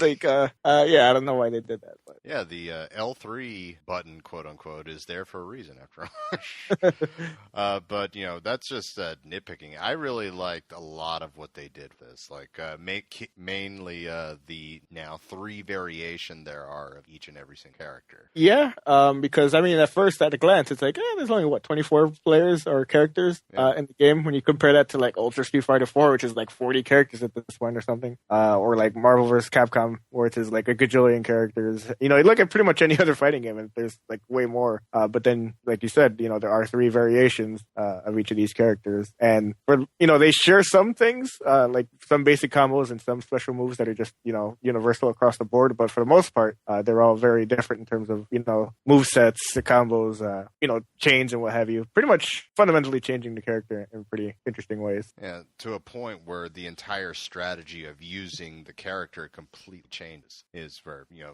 some variations, certain moves do more damage than others, or other moves maybe you've got like you can create essentially traps for the other guy. Sometimes you got things that'll extend the reach of the character, or it's just so many different variations that you would have to technically master 3 characters to say you mastered 1. Yeah. And that's really cool. I like that. That's if you're looking for a fighting game where you're going to have to train, man. You're going to have to master that character, then, this is it. It's actually really, really cool. Oh, and a tremendous idea. I wouldn't be surprised if you see Street Fighter and other games doing this in the future. Maybe not, because, there's those variations exist within the character select. Like, here's Ryu, here's Evil Ryu, here's Ken. It's like where, Okay, they don't do that with every character, Joe. Jeez.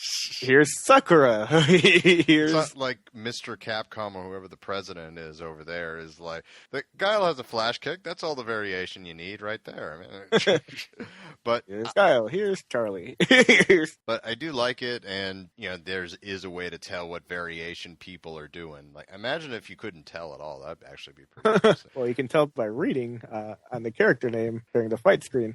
Well, I'm saying get rid of that too, Joe. I'm just saying. But yeah, it's pretty cool. I love that idea. Plus, the game still plays as good as it does. It has tremendous flow. The combos are fun to pull off.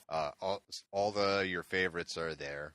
Sub-Zero, Scorpion, and they're already making a mess of DLC for this game. How do you feel about that? Not well, because you didn't get Blue Steel Sub-Zero, Joe. Man, dude, they did not tell anybody about all the microtransactions that they put in this game. Because man alive, is this game just lousy with microtransactions? It's kind of gross, if I'm being honest. Stay tuned for Ferrari and Magnum Sub-Zero. Obviously the characters are fine.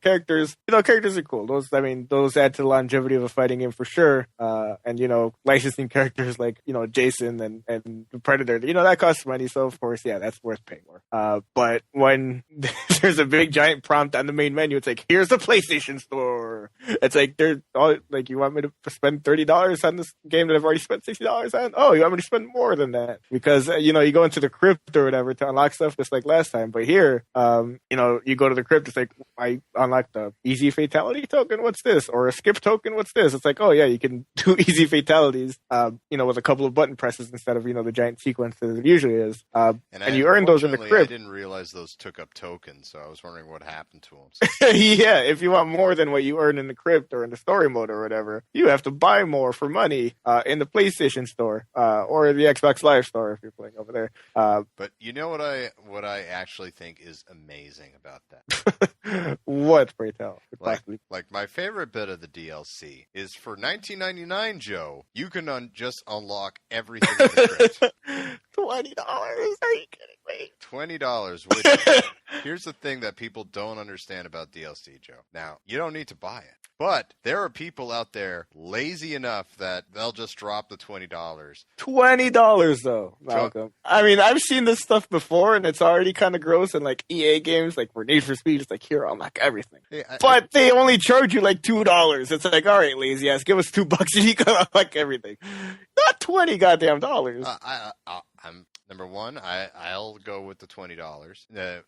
When I say that, I mean I agree with the $20 only because the crypt is a game in and of itself where to unlock. You pay $20 to not play the game is what you're saying is acceptable. It is if you're a lazy bastard. You know what? Because I'm doing the crypt the correct way. I'm going to the living towers. I'm collecting coins, and then I go into the crypt, destroy some poor guy's tombstone, and collect stuff. That is the correct way to do it, Joe. If you're a loser, if you're a chump, and you can't handle that, then yeah, go in shame to the PSN store, give Ed Boon your $20, and be happy with your now all completely done crypt. Well, sure, like only those jerks or whatever, deal with paying the $20, but everybody has to deal with seeing that fucking prompt every single time they launch the game. It's like, hey, come to the PlayStation Store. We're offering this for $20. It's like, I don't want that for $20. Stop showing this to me. It is right at the top of the menu. It's in the middle of the screen. It's like, come on. Like, even if you buy I stuff, haven't actually seen the unlock everything option. That's up there too? Well, when you go in there, like, if you go into the PlayStation Store, that option is very prominent there. It's like, hey, come unlock everything. It's like, I don't want to. Stop showing this to me. And even if you buy stuff in the store or whatever, that prompt on the main menu never goes away. It's like, you can buy the combat pass, you can be a model customer, but that prompt will never go away. It'll always say, hey, come buy some more stuff. Come buy some fatalities or whatever. It's like, you've already taken so much money from me. Go away. Maybe it's because I never paid attention to it, but I've seen Goro show up on there. I've seen Blue Steel Sub-Zero, and it looks like at some point there'll be DLC, which is just like the first Mortal Kombat, because they keep showing the arcade cabinet coming soon. Yeah, it's like, just let us enjoy this game that we paid $60 for a week. Give us a week with the game before you start trying to sell us more stuff. I will say, you know, as far as the DLC, a lot of it isn't like necessity. Like, hey, here's the thing that gets me. It's like a lot of people like talk about, you know, game developers taking the cheap way out and and doing all this stuff with DLC, and the poor gamers. Like, look, you don't need to get Blue Steel Sub-Zero if you don't want them. It's not like Ed Boon's holding a gun to your head saying, "Give me $2." If, like I said, if you go the route to unlock everything, that's on you. It's you saying, "I'd rather not commit to playing the game that I just purchased," and just skip all the way to the end. Well, sure, but I mean, it's just gross that, like, even if you choose not to do that, or it's like the prompt is always there. There's no way to hide the prompt. Like, it's gross. It's like, stop. Like, well, Joe, how else is Ed Boon going to put that kid through college, man? with the millions of copies that they sold or whatever. Remember in the news? Okay, that's including the downloads of the game. The millions of users, Malcolm. That's including the Android version. Millions. Oh my god! By the way, I have a full suspicion this game is going to have so many skins, many $2 skins. So get ready for that, Joe. Even though I actually just read a report that the next update is going to include a ton of skins for so there. But anyway, so yeah, DLC, folks. Let's just say Ed Boon has plans. Like, I really hope it's more WB, the publisher, making them do or put all this on the forefront, and not like NetherRealms saying, "Hey, you know what's cool? Free-to-play mechanics in our premium game." I can guarantee it's W. I fucking hope so, because this is terrible. Like after like the success of Rocksteady, and they're starting to realize they can make money off video games, I can guarantee you that it's WB. But I digress. Let's moving on. So the fight-wise, you know, the game is great. The flow is amazing. Like, what's your favorite character to play as so far, Joe? I've had a lot of fun playing as Jack, surprisingly. Like, I've never cared for him before. You too? But yeah, he was a lot of fun. I just love boxing the shit out of people. What else did I enjoy? I enjoyed Kung Jin. That's his name, right? The archer dude. Yeah, the guy with the bow and arrow. Yeah, he's pretty fun too. Who's apparently gay. Yeah, super gay. Okay, no, he's not super gay, Joe. Oh, God forbid he'd be super gay, right, Malcolm? It's not like when you're during. We don't want that, right, Malcolm? All right, it's not like during the intros he comes on the same side as his opponent, slap him on the ass, and say, "Hey, where'd you come from, sailor?" or anything like that. No, it's. Okay, except for this one scene, and I will admit, Joe's referencing me being really upset, but admittingly, that was... Are you upset? I was upset, well, because number one, I misread the article, because... Yeah, you did. I was like, why is he upset about this? Well, little things, okay, there's a part in the cutscene where... essentially, Jin is coming out, and it's like he confronts Raiden. You've played this scene, right? Yeah. Yeah. And the first hint that he is gay, because, you know, it's just this scene where it gives hints that it essentially hints that he's homosexual. After this, you could not tell. In fact, there's a scene where he hits on Cassie, so I thought those two were actually going to hook up for the longest time. But, you know, he's... Person can't like boys and girls now, Malcolm, of course. Yeah, that's true. Those people don't exist at all. No. Those are the geniuses, Joe. Let me tell you. Just going to a bar and having 100% of the room ready to go in your sights, that's great. That's like 50% of the room that you just gained. But anyway, yeah, so Raiden makes a line that, you know, self-loathing has always been a part of your nature. That's supposedly the first one. That kind of bugged me, because the article's like, well, that's the first sign. You know, like really? Like homosexuality, self-loathing, and homosexuality go together? Is that what you're saying? It's a big part of why people stay closeted, Malcolm. I don't know if you've noticed that. I've heard of that. Oh, all right, fair enough. And then here's the part I misread too. But there's a part at the end where he says, where Raiden's like saying you should go to the Wushu Academy, and Jin starts to say I can't go, they would never accept me, and Raiden says something to the measure of what I thought was they only care what's in your heart, not what you did, but it turned out to be they care what's in your heart, not whom you desire. Which that's more or less a dead giveaway. Yeah, I was like, yeah, there you go. Yeah, I thought they were saying when he was saying like that they wouldn't accept me. I thought it was due to the fact that he was a thief. So it was a little left field that you're like, oh, he's gay. So all right, but still, the whole self-loathing thing sort of still. But anyway, I mean, it's a very small part of Jin's character. Thankfully, that's just like, yeah, this is a homosexual character. Even though it's a little bonkers for me to think that he lives in a world where people fight gargoyles and demons are coming out of portals and stuff. And the gay part is the part you can't believe. Yeah, well, then let me finish.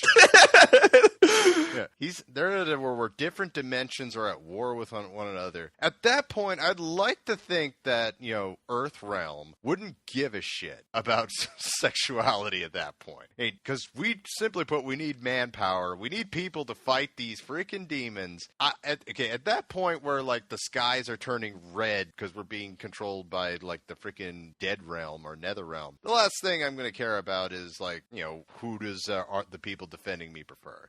They can go to town wherever they want to go.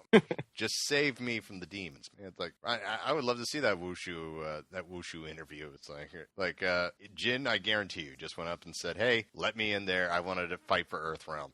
And the guy probably said, "Great, pick up your gi in the back," and that's probably it. But I'd agree. Jin, I just want to say I enjoyed playing as too. I could actually combo really well with his bow and arrow quite nicely. Yeah.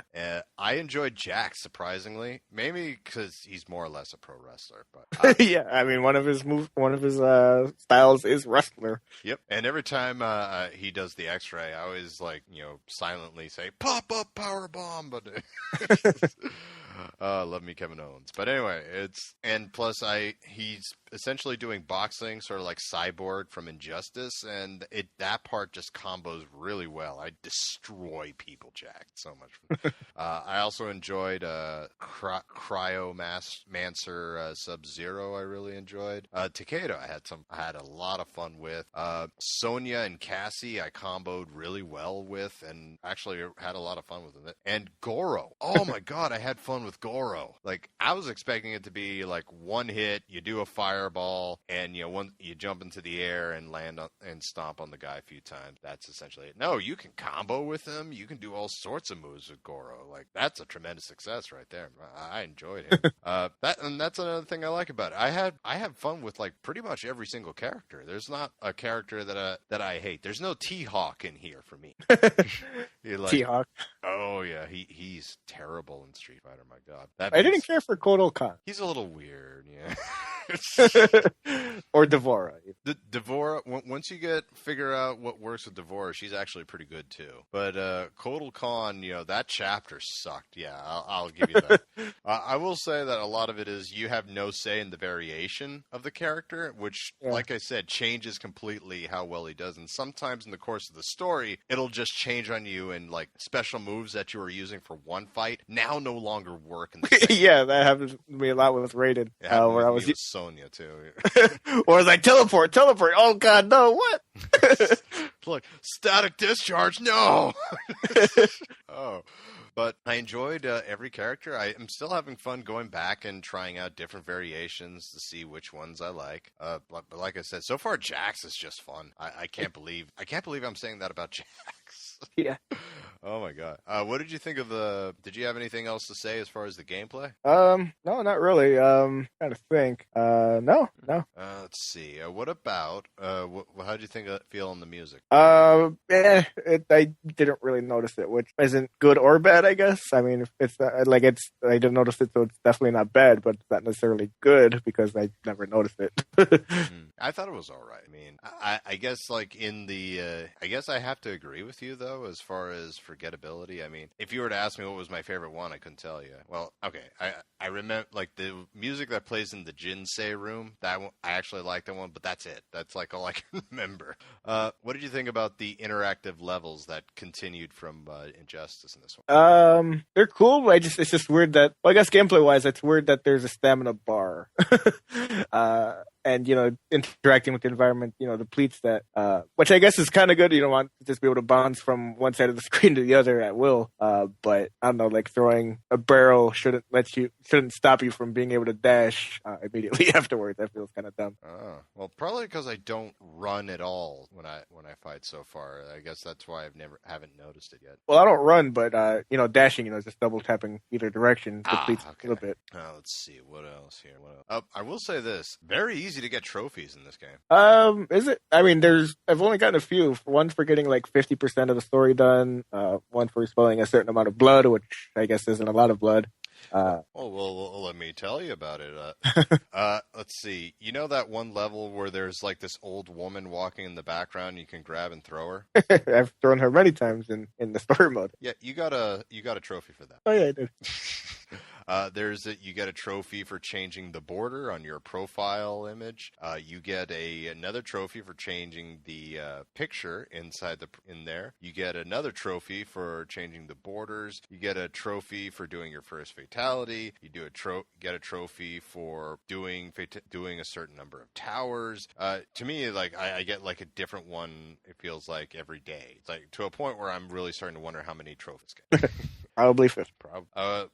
Speaking of the living towers, what did you think of those? I haven't had a chance to go into those. Why don't you tell me what you think of them? All right. I enjoyed them. I mean, they very much changed the complexity of the game because a lot of time there will be modifiers attached to it. And this is ultimately what replaces arcade mode, which I was actually surprised wasn't in there. So if you think that you're going to play 8 fights and then get like this weird ending story, no, not so much in this. But you get like tons of towers, which usually there'll be special rules to one. There's like an hourly, a daily, and a weekly. And you get like different stuff for completing, such as coins, like different modifiers you can use and test your luck. And these modifiers sometimes are very prevalent throughout the tower, and they can greatly affect the game. Like in one tower that I played this morning, health kept raining from the ground. And I was taking on Jax while playing Kano, and the fight took for what felt like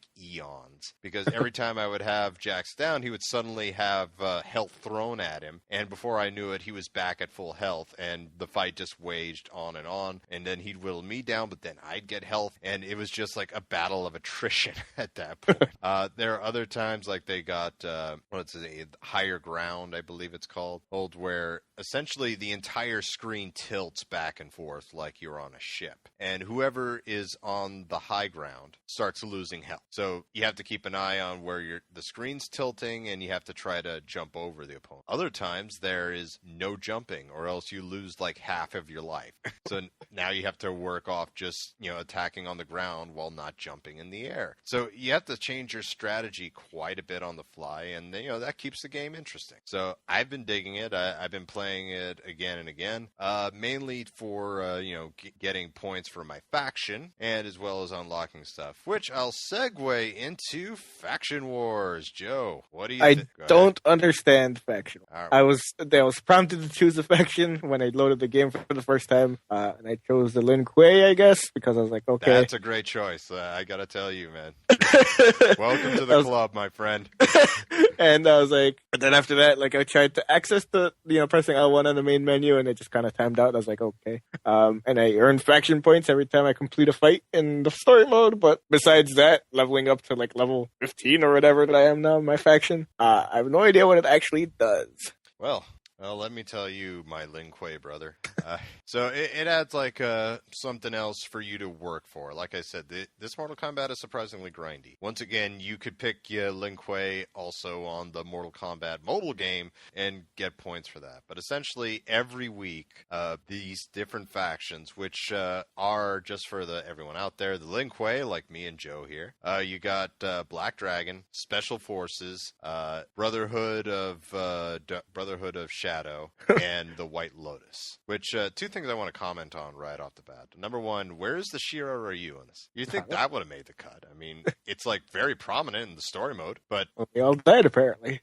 No, they're there, dude. They're all over the place. Wait till you get to that chapter. But so what was Scorpion crying about? What the hell? See, this is why I don't get. This is why I don't get fighting game stories. Well, I'll tell you after the show. But anyway, God damn it! The one that surprises me as far as why it's in there is the Black Dragon, which consists of only Kano. That's all you need. It's apparently in all the stories, there's no Black Dragon operatives, and people are gonna start throwing out like the one or two Mortal Kombats where other Black Dragon guys were there, but they're cut now thanks to the reboot, so they don't matter. I've seen it's literally Kano by himself. It's like if Seth Rollins came out and said he was the authority and there was no other guy in there. The man is his own faction, and I respect that. Apparently, all the power to him. But anyway, so everything you do gets faction points as you go to war with these different factions. At the end of the week, everyone receives prizes. Like, for instance, I believe for being the number one faction, we unlock the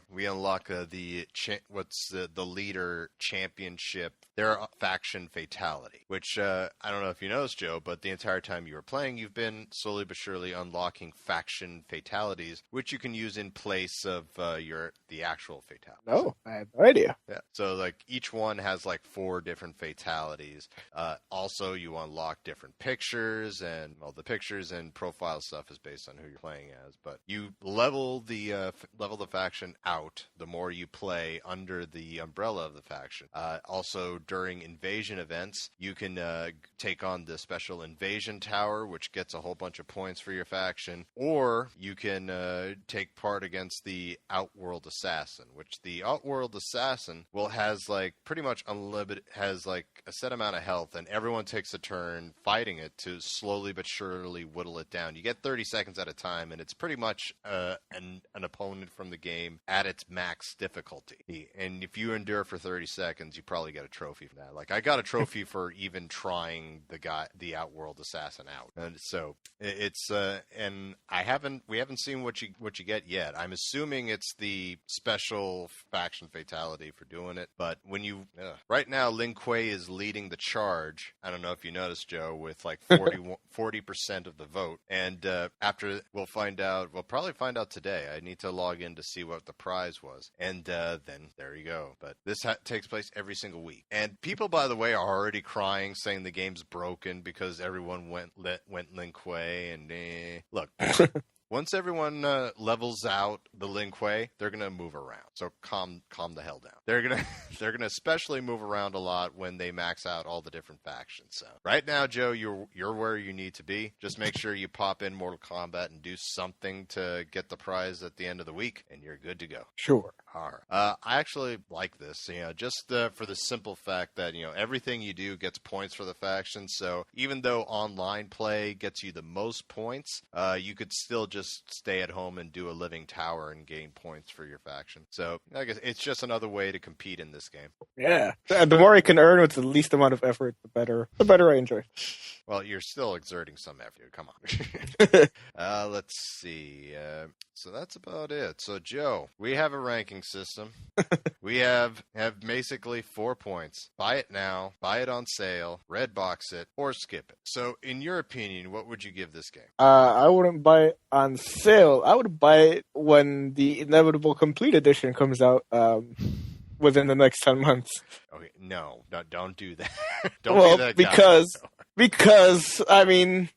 characters the game is going to be cheaper very soon. That's just how WB operates, and there's going to be a complete edition as well. Unless you're a super hardcore fighting game fan, not someone who's in it just to check out the story, like an actual fighting game fan who has to, get into the new thing as soon as it comes out, then yeah, get it now. But if you're, a more casual Mortal Kombat fan, you're like, I just like checking out the stories, checking out fatalities or whatever, then just wait for the complete edition. Don't do this to yourself. Don't pay the $60 and then $30 more. Just pay the $60 in 10 months. You'll be fine. even though I'm not necessarily for the whole complete edition reason that you're going with it, I'm kind of in the same boat as you. First of all, if you're a fighting game enthusiast, I agree with Joe. You already have this game, so you're not really using our little critique. Yeah.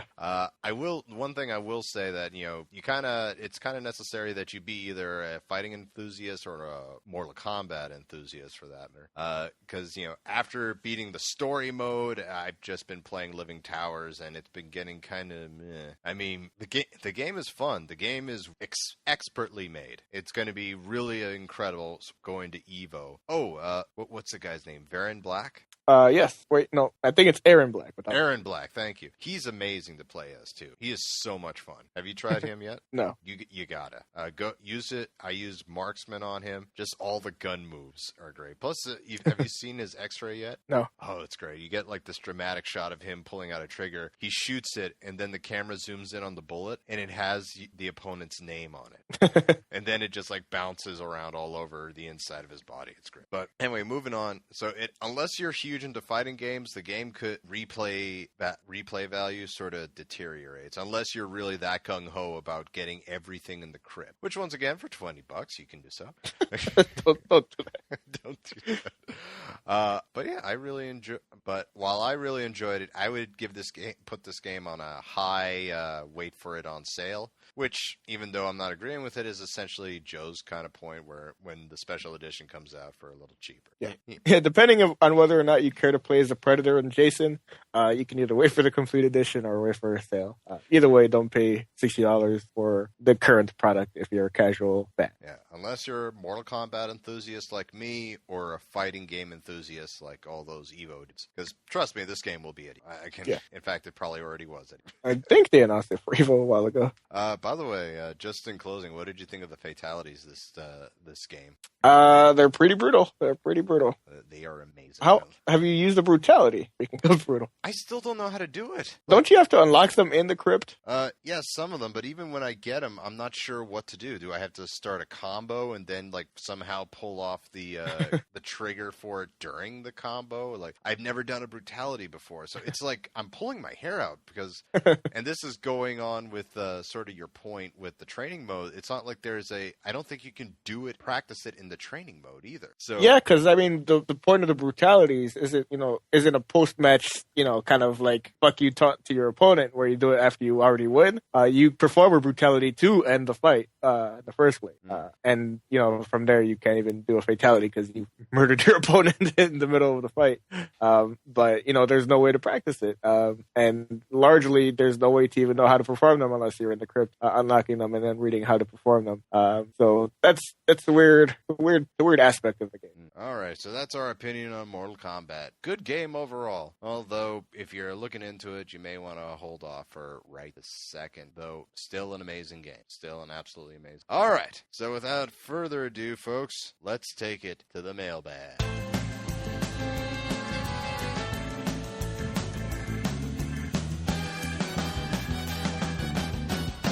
All right, so RK wrote in. He's alive, folks. He actually wrote in while we were recording last week, but sadly we didn't get it in time. So, here we go. First off, I got to point out, I noticed Malcolm tightening the audio for this episode. Cutting out the dead air and shortening the podcast in the process? He puts a question mark there, I don't know why.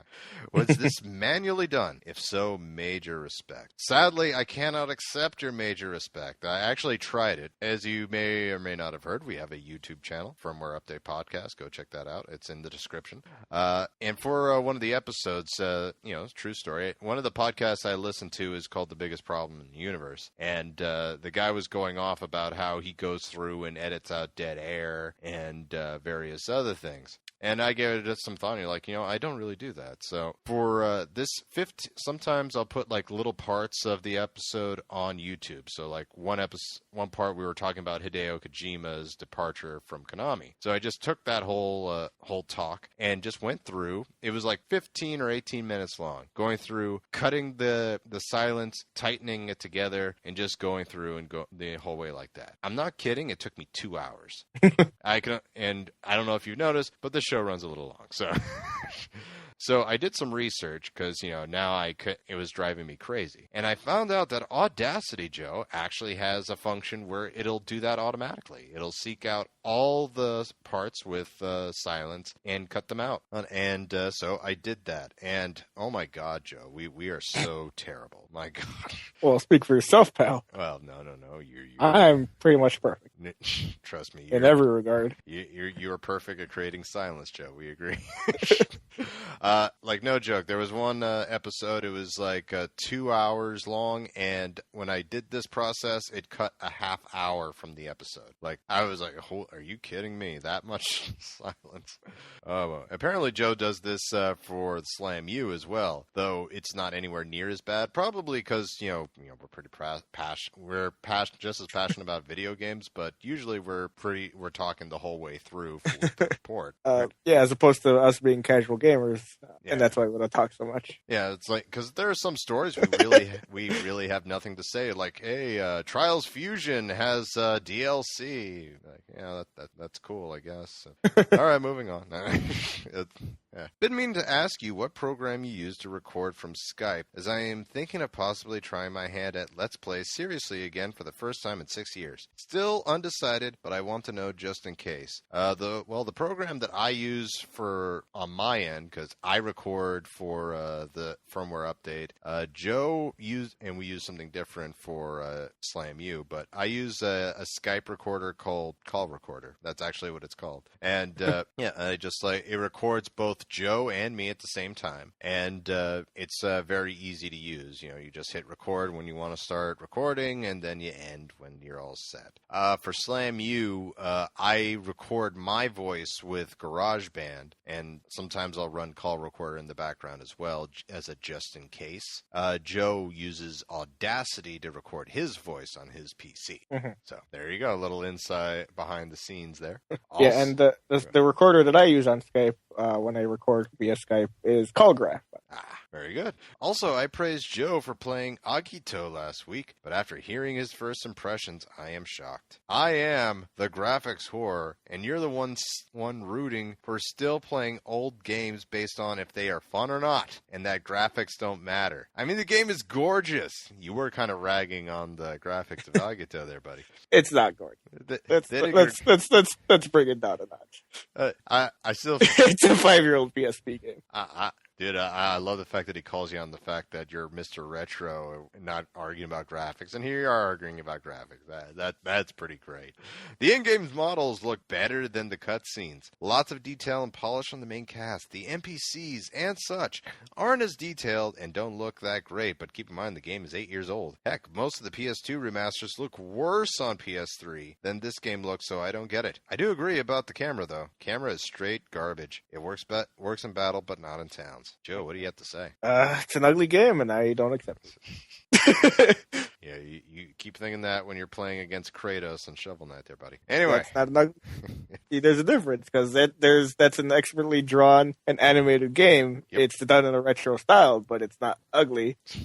And whereas this up-res PSP game with its blurry textures and its animatronic mouths during cutscenes is very ugly. Okay. Anyway, do you see the difference I'm drawing here, Malcolm? Dude, it's drawn in blocks, dude. Oh yeah, it's up there. Yeah, it's hot garbage. That's exactly. Yep. We've evolved, Joe. Chrono Trigger and Super Metroid and Sonic the Hedgehog. They're terrible. No, never look at. When you compare it to today, yes, even never look at. Never look back, Joe. We've discussed this. Never look back. Anyway, that's all I will say about that. Since Malcolm hasn't played it and Joe doesn't normally play JRPGs.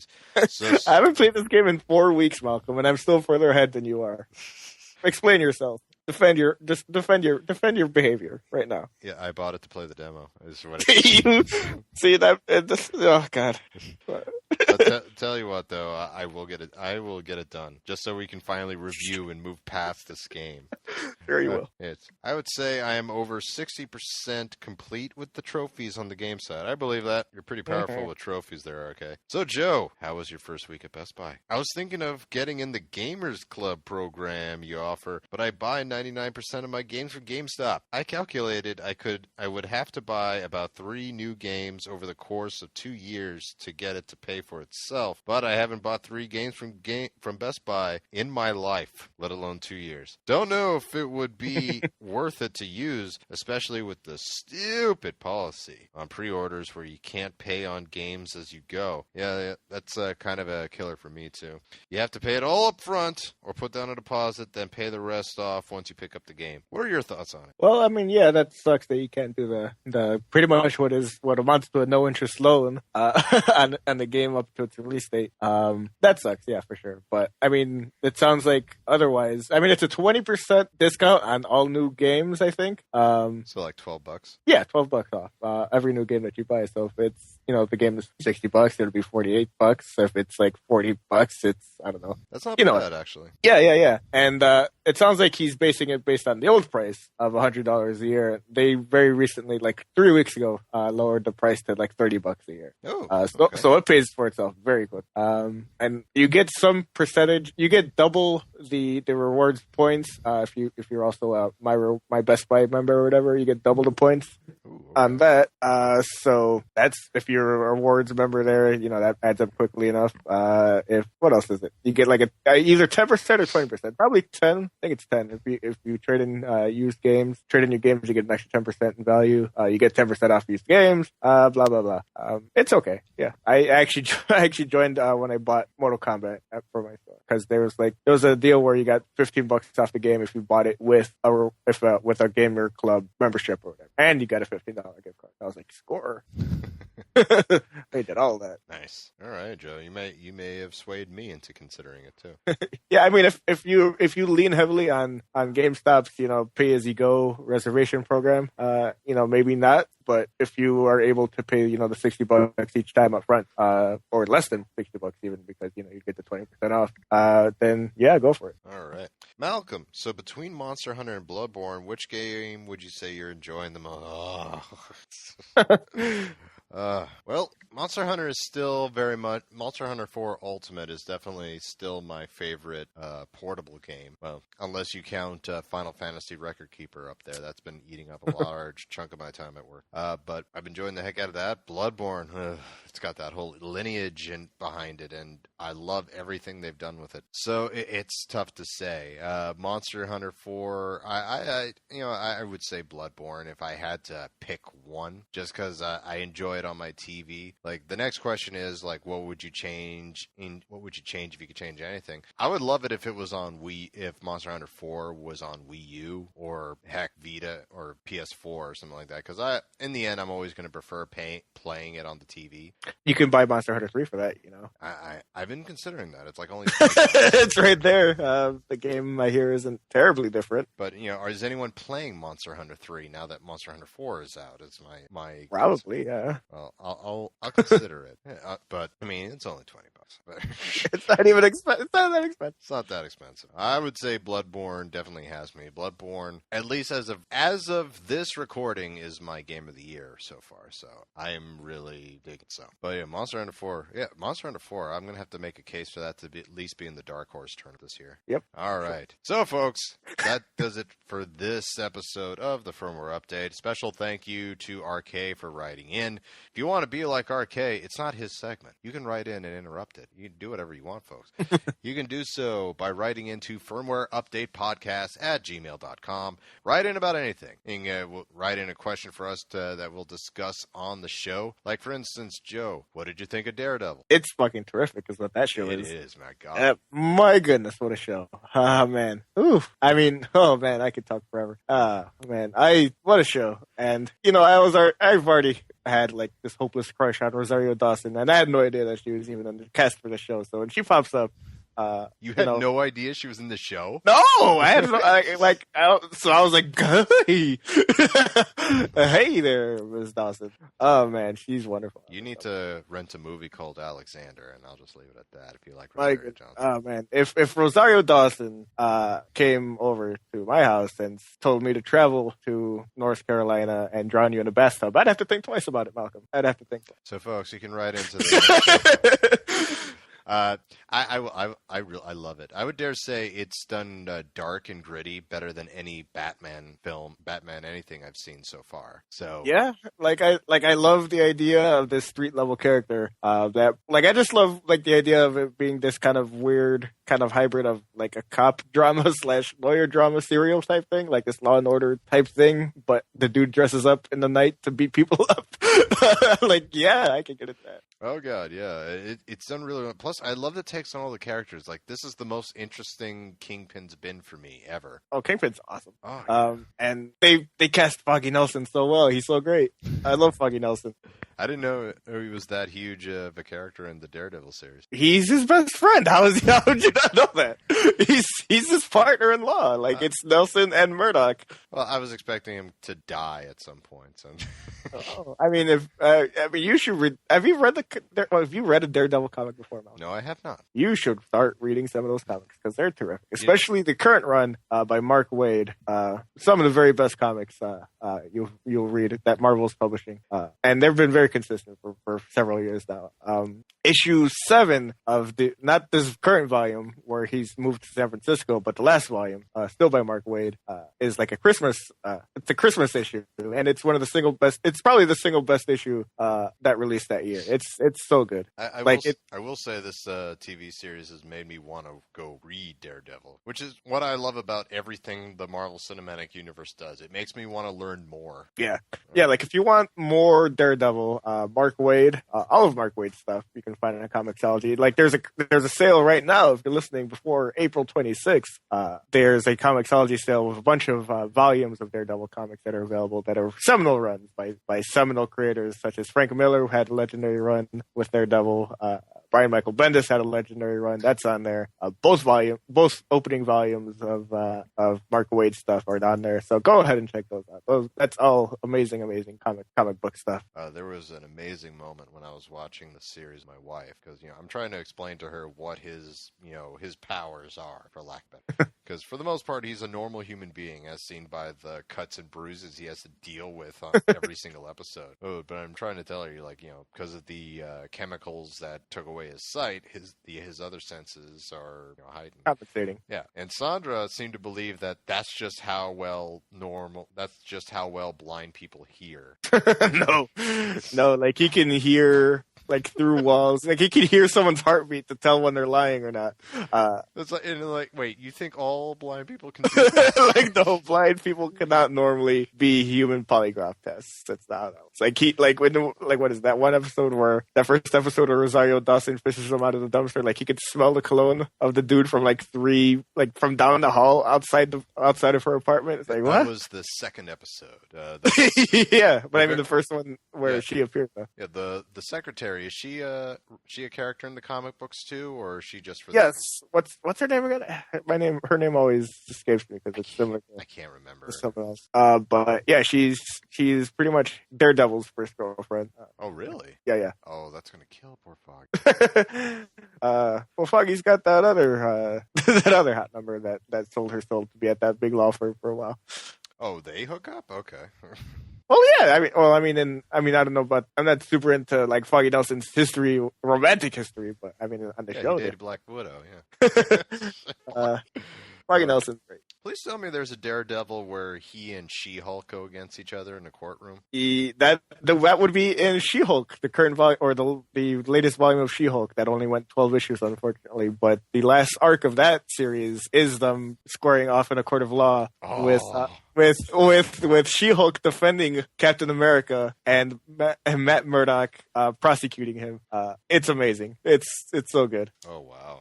And if you're wondering why one Avenger would prosecute another in a court of law, you have to read it to find out, because it's really great. I assume She-Hulk and Tony Stark are doing each other. That's the connection there. No, but the Marvel's lawyer characters are surprisingly great. Like both She-Hulk and read them all. Oh, indeed I will. And did you see the new trailer for Ant-Man? I was unaware that there was a new trailer for Ant-Man. Oh, it's amazing. First of all, we get introduced to his essentially the main villain of the movie, Yellow Jacket, and it has this amazing fight scene where the two fight on a toy train. Like they're shrunk down and they're fighting on this toy train as if it was this big action piece. It's actually got me kind of hyped. Wait, he fights Yellow Jacket? Yeah, and I know he's supposed to be Yellow Jacket, but they're taking they're taking all sorts of different routes with this, because they can't. They're trying to differentiate it so it doesn't lead up to him, punching out his wife at some point. Right, but is Yellow Jacket Hank Pym? No, it's a different dude. Oh, weird. Okay, I'll have to look into this. Yeah, check it out. See, folks, you can hear us have conversations like that. Right into FirmwareUpdatePodcast@gmail.com. Right, ask us anything, or hey, if you have a suggestion for the show, we'd like to hear it, and let us know if you don't want us to read it on the air, and we won't. So once again, FirmwareUpdatePodcast@gmail.com. And folks, that does it for episode 142 of the Firmware Update. Thank you so much for listening. If you like what you heard, you can follow us each and every week. If you have an iPhone or iPad or any Apple device, just go to the podcast app, search for Firmware Update, and you can hit that subscribe button and get every episode downloaded to you automatically. You can also leave us a 5-star review, as that tremendously helps the show. You can also follow us, don't worry, if you use an Android device. You can download that app called Stitcher Radio, which allows you to stream any podcast, not just ours, but anything you want. There you go. You're welcome for all your Android users. You can also get a little app called Pocket Cast. It's $4, but it'll be one of the best $4 you ever spent, because you can download those apps now. Or those podcasts now, instead of having to stream them all. Or, worst case scenario, you can find us also on SoundCloud, where you can download the latest episode every single week. And you can also find us on YouTube, where the channel is in the link below, or just look up Firmware Update Podcast. And on top of that, folks, you can find every episode on our WordPress site. You just go to thefirmup.wordpress.com. That away. Thank you. And you can find all of our episodes, all the latest episodes right there. You can also follow us on Twitter, as I don't know about you, Joe, but I've been getting more and more follows as the weeks progress. You can follow me at PSMalk, Joe at Wands23, and the show at The Firm Up. And finally, hey, if you like pro wrestling like me and Joe do, then I suggest you listen to our other little podcast that we call Slam University, where we educate each and every week with a complete history of every single wrestler on a case-by-case basis. Okay, so look forward to our latest episode as we go into Medusa, our first female wrestler on the show. Notice I didn't use the word diva. Joe, is there anything else I'm forgetting? Help control the pet population. Spay or neuter your pet today. Indeed. Folks, thank you so much for listening in. We'll see you next week. Toodaloo.